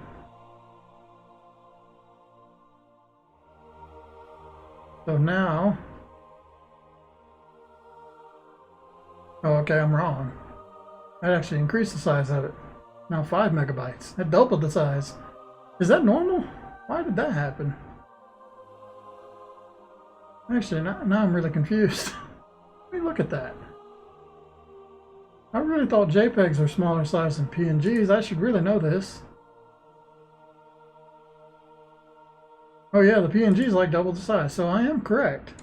But why is the size of it so much bigger than the original? Oh, I know, because I'm not saving the picture. Okay, wait a second. I know why. I'm using a program to save the picture instead of saving it myself. Yeah, there we go. Now it's a lot smaller. Oh, that's weird. Apparently if you use okay, so I've got like an extension that helps me save WebP files as a JPEG or PNG. And yeah, apparently it like doubles the size of the picture, which is weird, but there's no other way to save a WebP file as a JPEG, like easier than this. This, you just press a button and it saves it.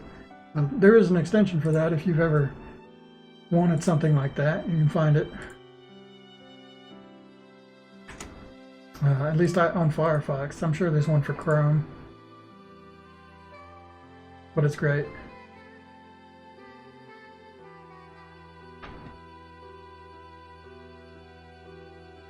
Alright, there it is. Me, Shelton. And it's facing the wrong way. See, I took the picture facing the other way. I can fix that.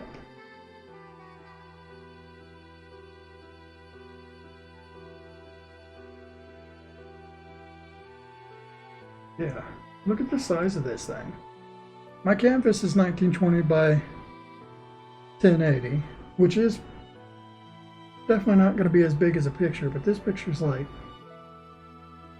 over 4K, which there's no reason for that to ever be a thing, especially when the quality of the picture is not that great. Oh yeah, do I have the keep ratio on? I do.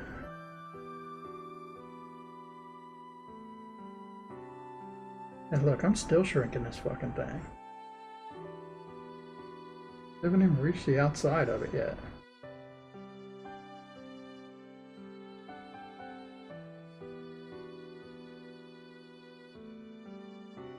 Might have gone a little too far there. No, it's still huge. What the hell?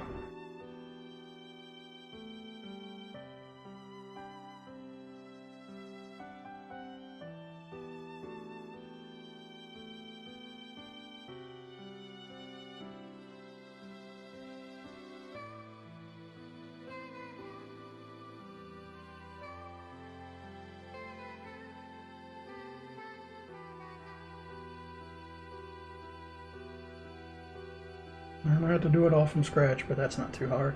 Especially when I have a picture to draw off of.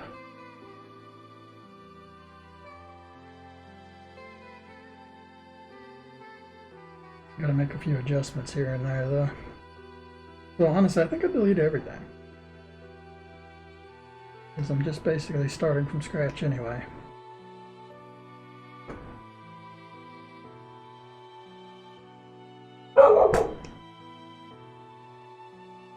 Did it again. She does not do that when I'm not streaming. That's her new thing. Instead of like being all fussy, she now just goes outside and starts barking.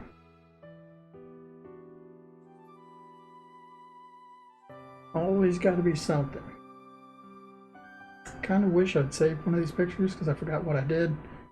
Alright, so I did my nose around the nostril,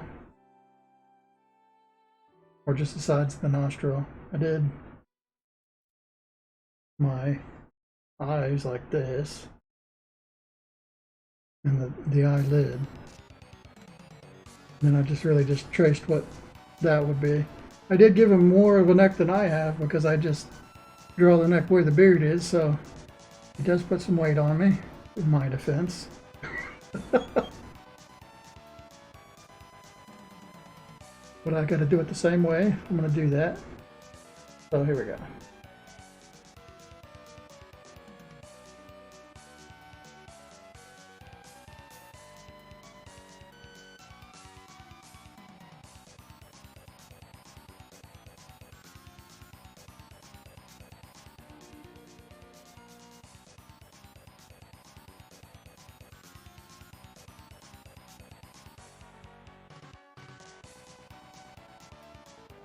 I think I did something different with the bottom of it as well. I think I gave him like that pattern. Yeah. I sometimes cut that out just because you see that on like well-maintained beards. But for me, it all grows in perfectly. So if I ever have those shapes, I did it myself.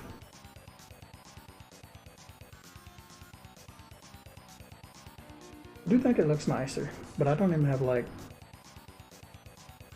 the hem of it right now. But like that.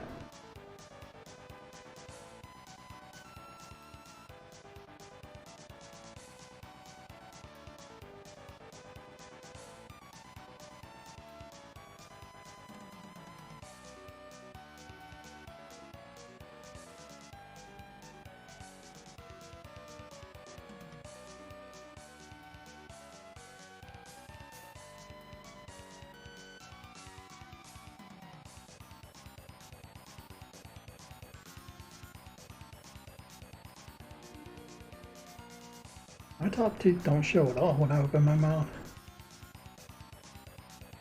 I don't really have that kind of smile that shows my top teeth.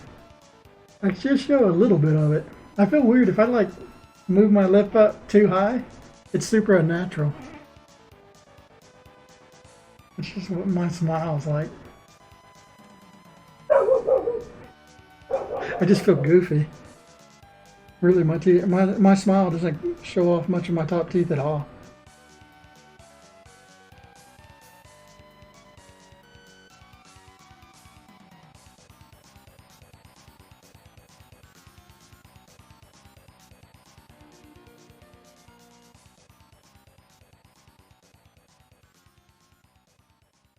It's a little hard to see this.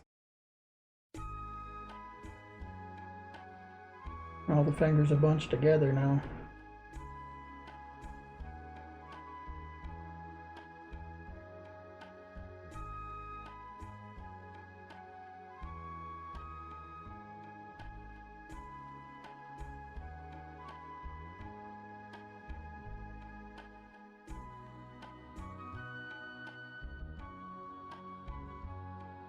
I have to figure out what happens with my elbow there.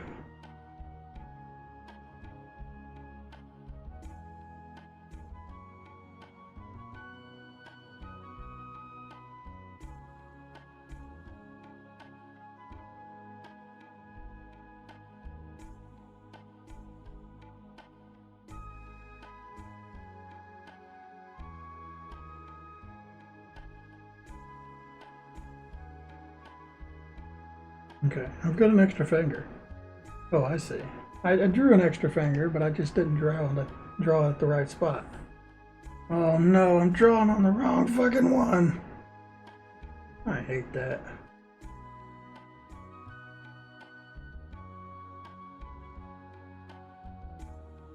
We'll just erase that then, seeing as I'm going all the way back anyway.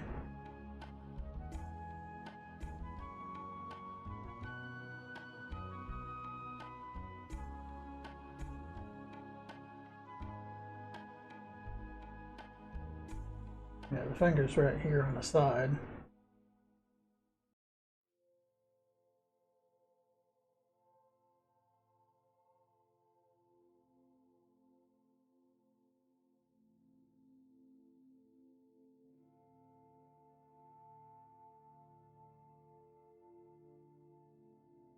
If you want to know why I have tinfoil over my windows,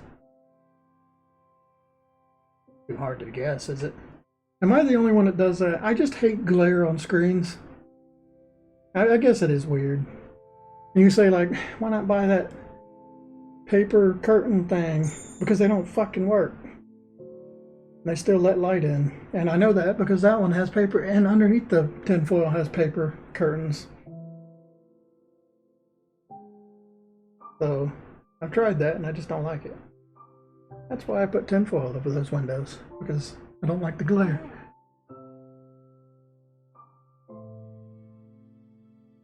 What is this cutscene of? He's weighing anchor, and in the background of this scene is our first time meeting the alien.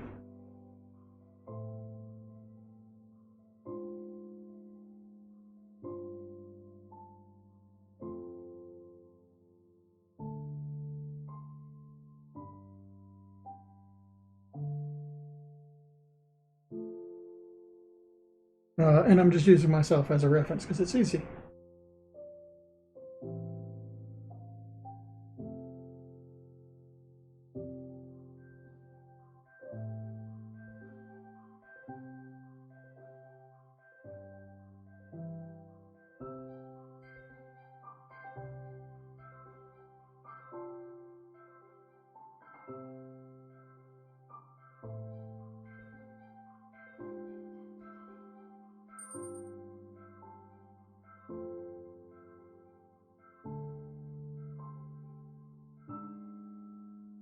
I look like a ship captain? Yeah, that's what I was going for.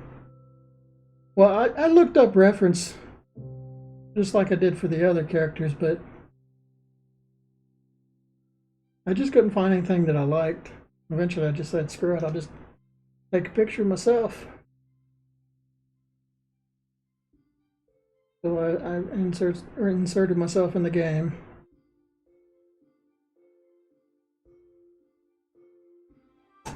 But I'm just narcissistic enough that I'll make that work. But it totally like redesigned what this character is, just because it makes him more of a silly character than a serious character. So he became the comic relief instead.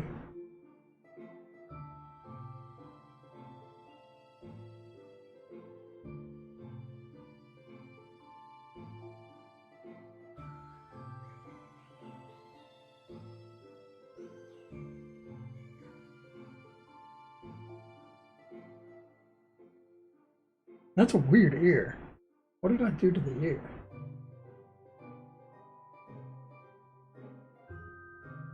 What my ear looks like. I do not have earlobes.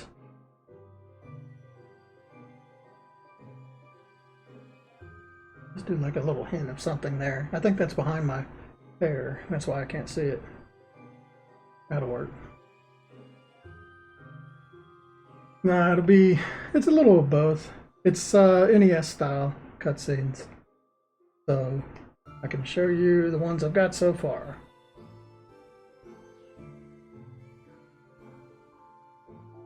Right, so imagine the whole thing is black. Like that.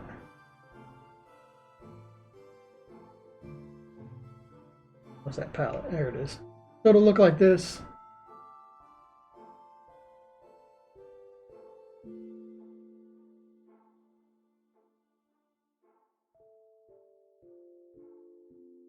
There we go. With the writing in the bottom part and whatever's happening in the top part.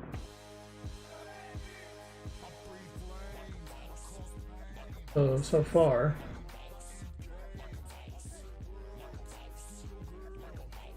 Last time you looked at it was doing these. I'm gonna put a vignette on these. But yeah, I've got the meteor coming in, showing our first guy. If I put the sketch under here, you can actually see the words. There we go.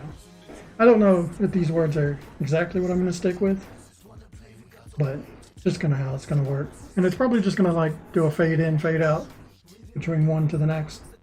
And then what I'm gonna do is every now and then I'll do a frame that's actually a full screen image, and I'll just have the box like zoom out and show like an animated full screen image for like the real punctual scenes. And I think that's how I'm gonna do it.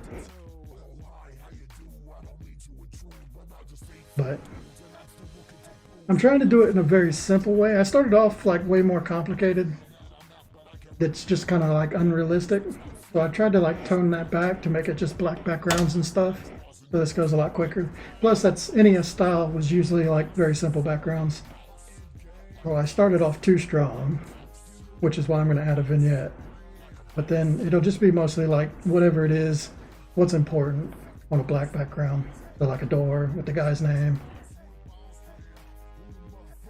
A little description of where we are, setting the scene. TV news. Class students who aren't paying attention. And basically just setting up what we're doing with this story. I guess this part is a little distracting then. Yeah, he goes to charter a boat to get some of these meteor fragments that he found to teach his class and make them care about science, basically. That's kind of like the story I'm going with. You meet this character, he waves to her, and then he's showing this fragment to our captain, charter boat captain, and they shake on it. And then there'll be a full screen image after this one, for an example, of them like driving out to sea. So that'll be animated. I don't think I'll never do that. I will show like there's a big collage montage. There's a big montage where they build the submarine, but I'm never going to show the inside of it. I don't think. This is you showing her the meteor that you brought back. I don't know what this one is. This is just you asking her to come, go back to class. He goes to do science, right? Science on the meteorite. Big explosion. It's just supposed to be silly and campy. That's kind of the idea I was going for. And And then she has this idea, and next thing she'll put the light bulb down on the meteorite and it'll light up. So just to show that it has power or something, you know, it's science fiction stuff. Go to this tiki bar, everybody's talking. And just like different scenes, them discussing what's going on. You can see my belly sticking out the bottom there. That won't be in the final thing. I'll clean that up later. Zoom in on the news report, strange weather, end times. So this is kind of like what I've been thinking for these cutscenes. Talking about, we're looking at this depth finder that we've had that's been broken. And we decided to go over, fix it. So now it'll work. And now this is like, all these cutscenes are revealing certain parts of the game, unlocking as you unlock certain parts. There's a guy fishing and drinking. Oh, this is when after the cutscene that has the alien show up. So this is the alien's first victim. The dude fishing, pulls him off the dock, and then it'll go to a full-size image of like blood on the water or something with the alien disappearing. And now I'm working on this one. This is the first time you go into the corals, and it's showing the alien is now stalking you, which is why it shows up on the depth finder. And then the one I'm working on now is our character going into the water, and I'm going to show the alien approaching us. And this will be the first encounter you actually, this is the first time you actually see the alien, anything besides its fin. And yeah, it's just like, this is the introduction to it, basically. So that's kind of how the cutscenes work. I do have, so like I have the full-size ones that I'm going to do, which are just these large ones. There's not too many of them because they're a lot more difficult. Just like big scene, ship taking off, the light bulb thing. It's just like, usually at the end of each cutscene, there will probably be a big one to like punctuate the end of it. Something nice to look at. Like the alien being revealed, sort of, but you only see it as a shadow. Alien swimming off with the red stuff, and that guy gets eaten. And then this is the one, it'll show the boat or something with the alien approaching before going into the stage. Most of them are like kill scenes and big explosions, things that would be fun to animate. And then that would be like the submarine, when you finally unlock it.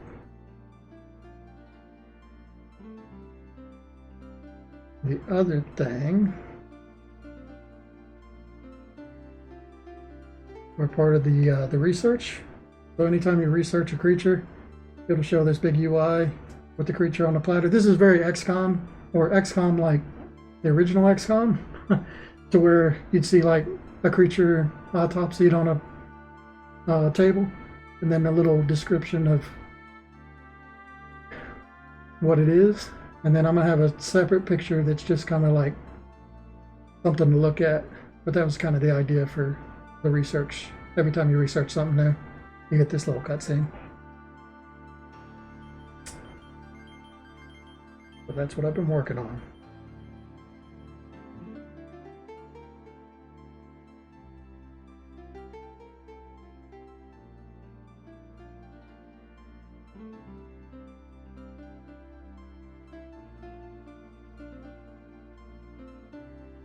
So this one I'm working on, our guy is going into the water, and then I'm just showing our captain sort of walking off, and he's yelling to weigh the anchor, even though he's the only one on the boat at the moment.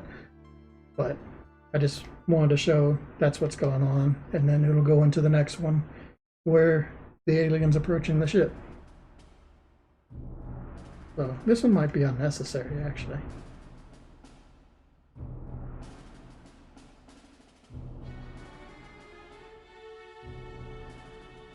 Trying to keep them as simple as possible. I mean, that's kind of like the whole idea.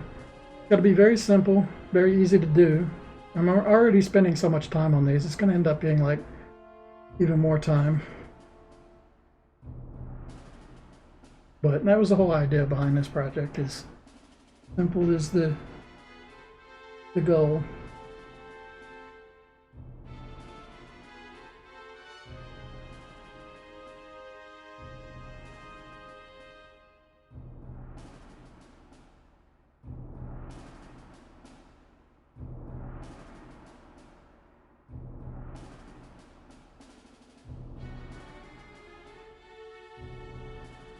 don't think I have to draw anything here. I might be able to draw like the beginning of this t-shirt theme, and that's really it.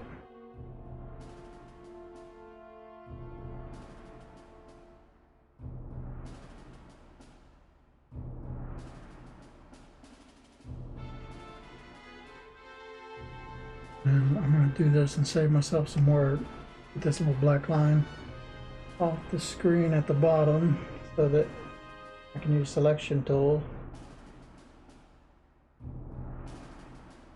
That should do it.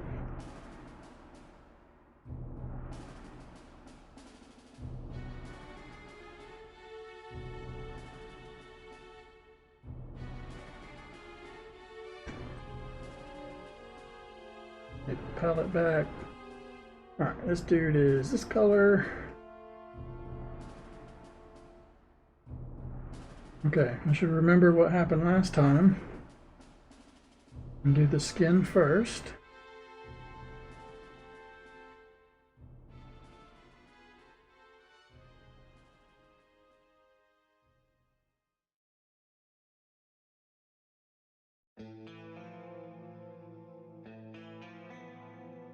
It doesn't matter if I go off the thing a little bit.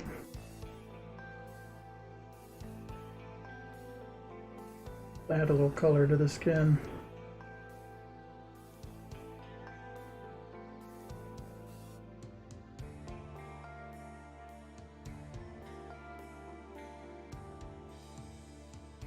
Alright.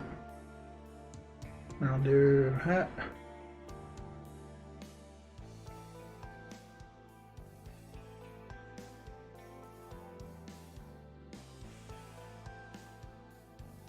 In fact, I always do this, but use this tool. Make things go a little quicker. Zoom in a little more.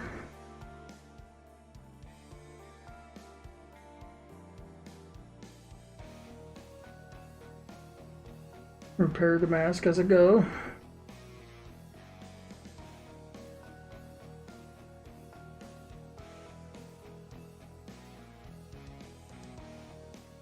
I think this is his eye color.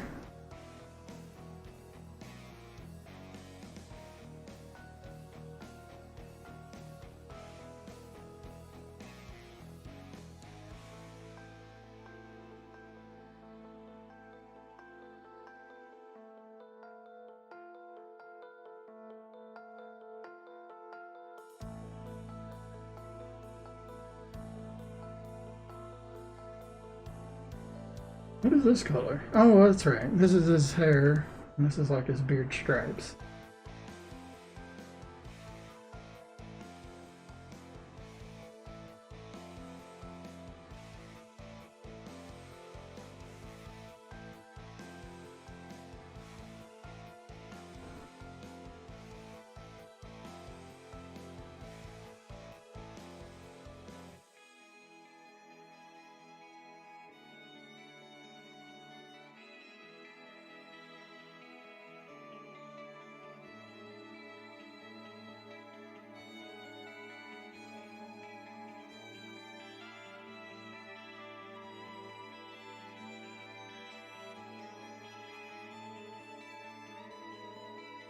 T-shirt is just like a 5% white.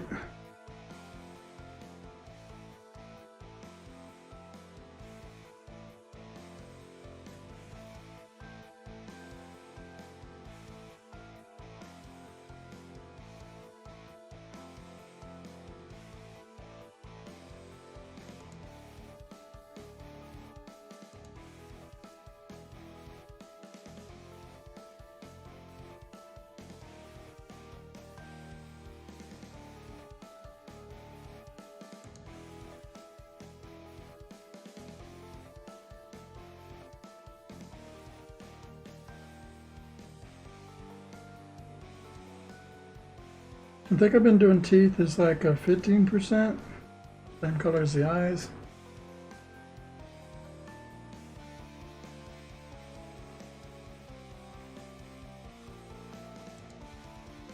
Doing the inside of the mouth is dark brown. This is the first time I've had a tongue, though.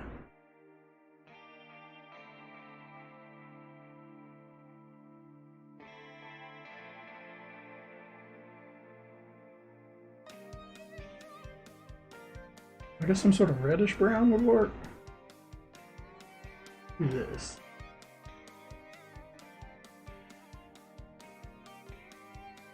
Sure.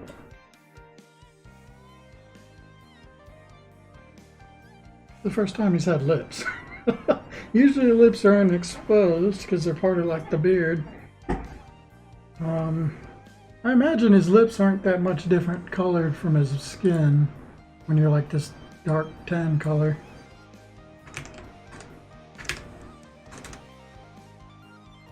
I forgot how to spell Puerto Rico.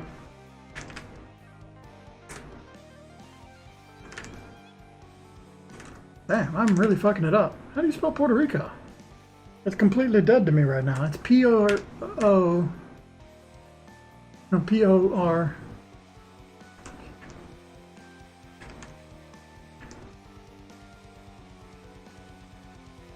Is that it? It just doesn't look right to me. It's just one of those things in the head.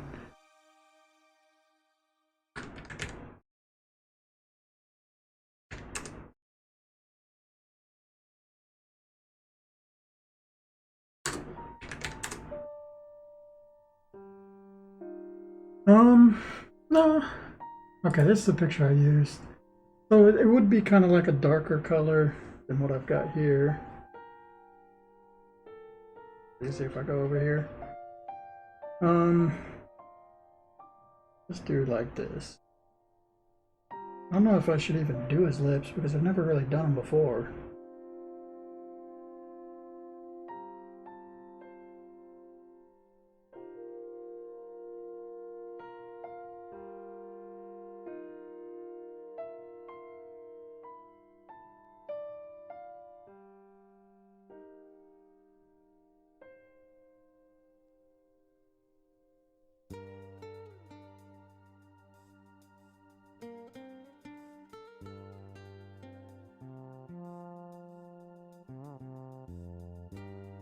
Okay.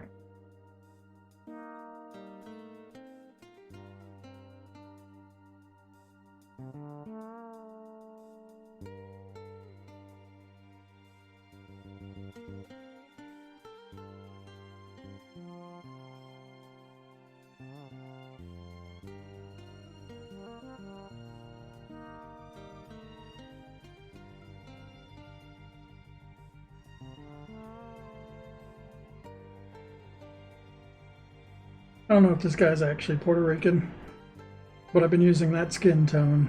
So he's something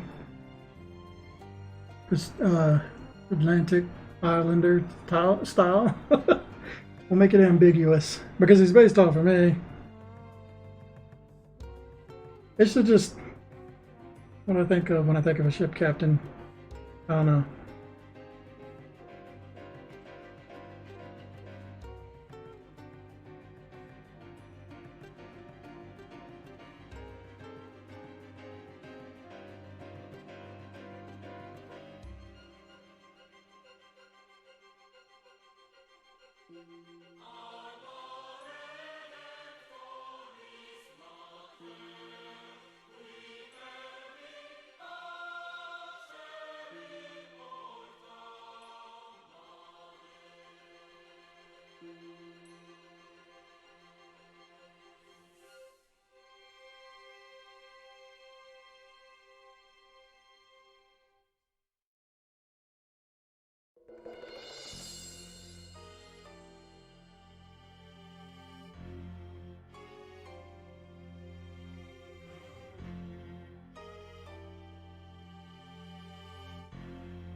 He could be a white guy with just extremely tan skin too. Just tends to be what it's like when you're on boat all day.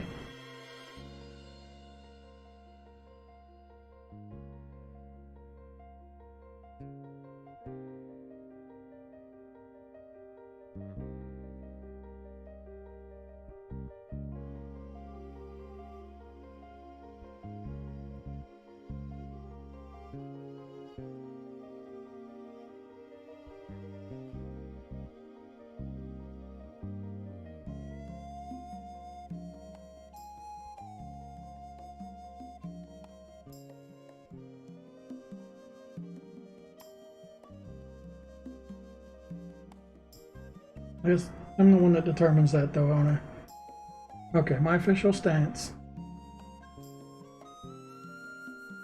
is even he doesn't know. He's American.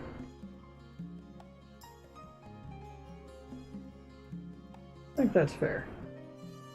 He doesn't care.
Game Maker Studio? Yep.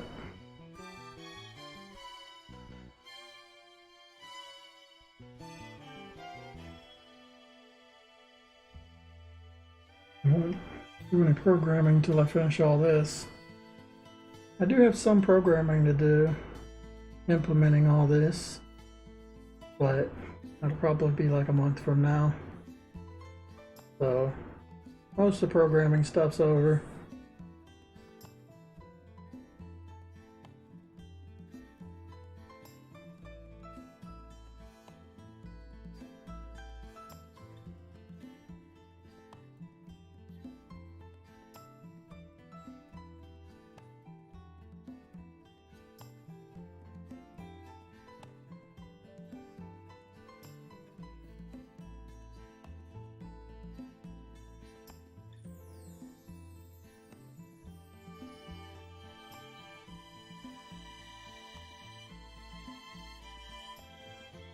Oh, that's part of it. Alright, so that's that one done.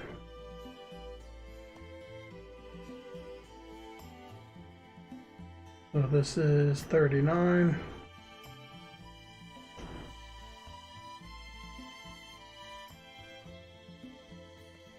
Alright, and the next one from here is the actual full-size one. So I'm going to skip that.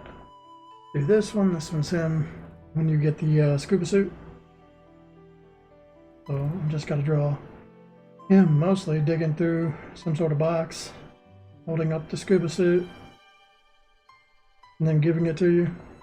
Really all that is. This one will be really easy. That one's pretty easy.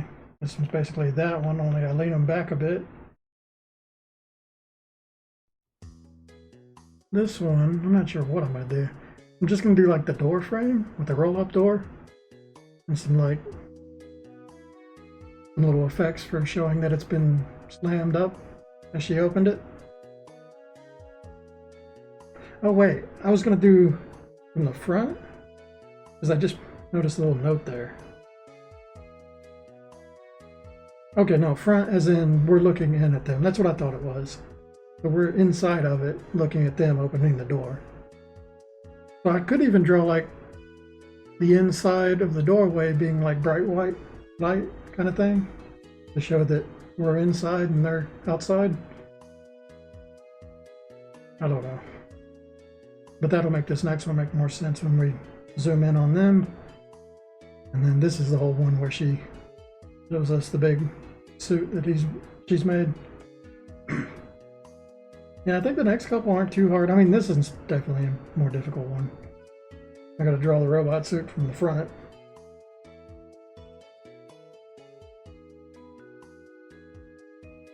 These ones will be kind of different. Every time the alien kills somebody, they're going to be more difficult because there's a lot more going on in the scene that I have to set up. Like most of the stuff with them, I've already kind of set up their scenes. So it's not too weird for them to be like, okay, so this is a shop door opening. And I think I've already showed the shop that she has. So it shouldn't be too hard for the viewer, the player, to infer that we're at her shop, because it's the only shop we know about. So I'm kind of hoping that'll work. If not, then I'll do an establishing shot, but it should be fine. I think it's better to respect the intelligence of your players. They should be able to figure it out. And if they don't get it the first time around, they'll understand it on the second playthrough.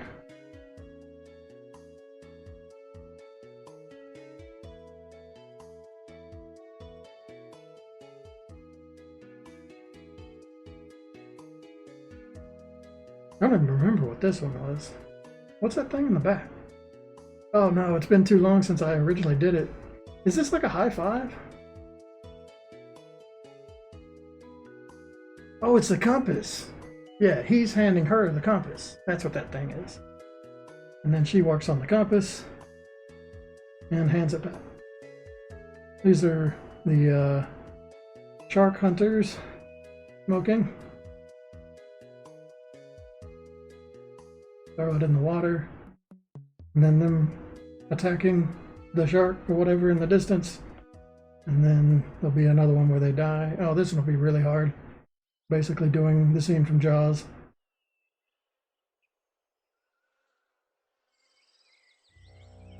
Yeah, there's still some tough ones coming up.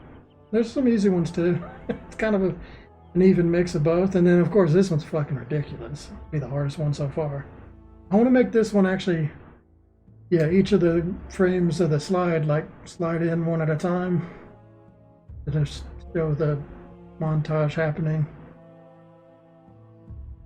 before the big submarine one. And then the finale, of course, is going to be a big one, just because it's the final cutscene. It's got to be just as intense as the first cutscene.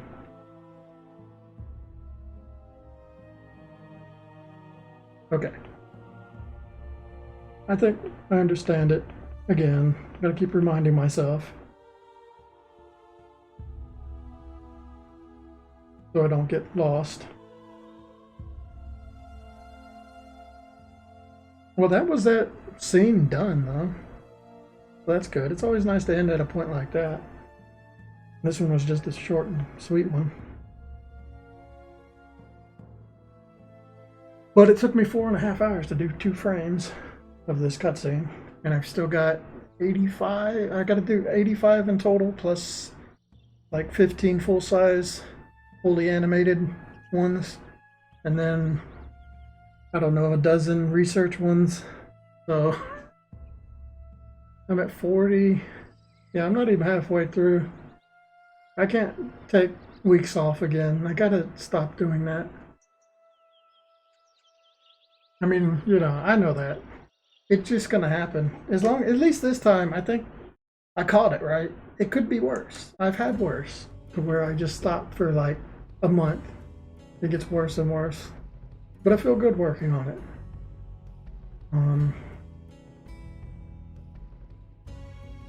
You know, could have been worse. Alright, I'm in this stream here. I do still have like 4 hours, by the way. Or 3 hours until I have to go to bed. So I probably will work on like another 1 or 2 before bed. but I'm gonna do that off stream. My throat hurts. All right, that's it for me. Later.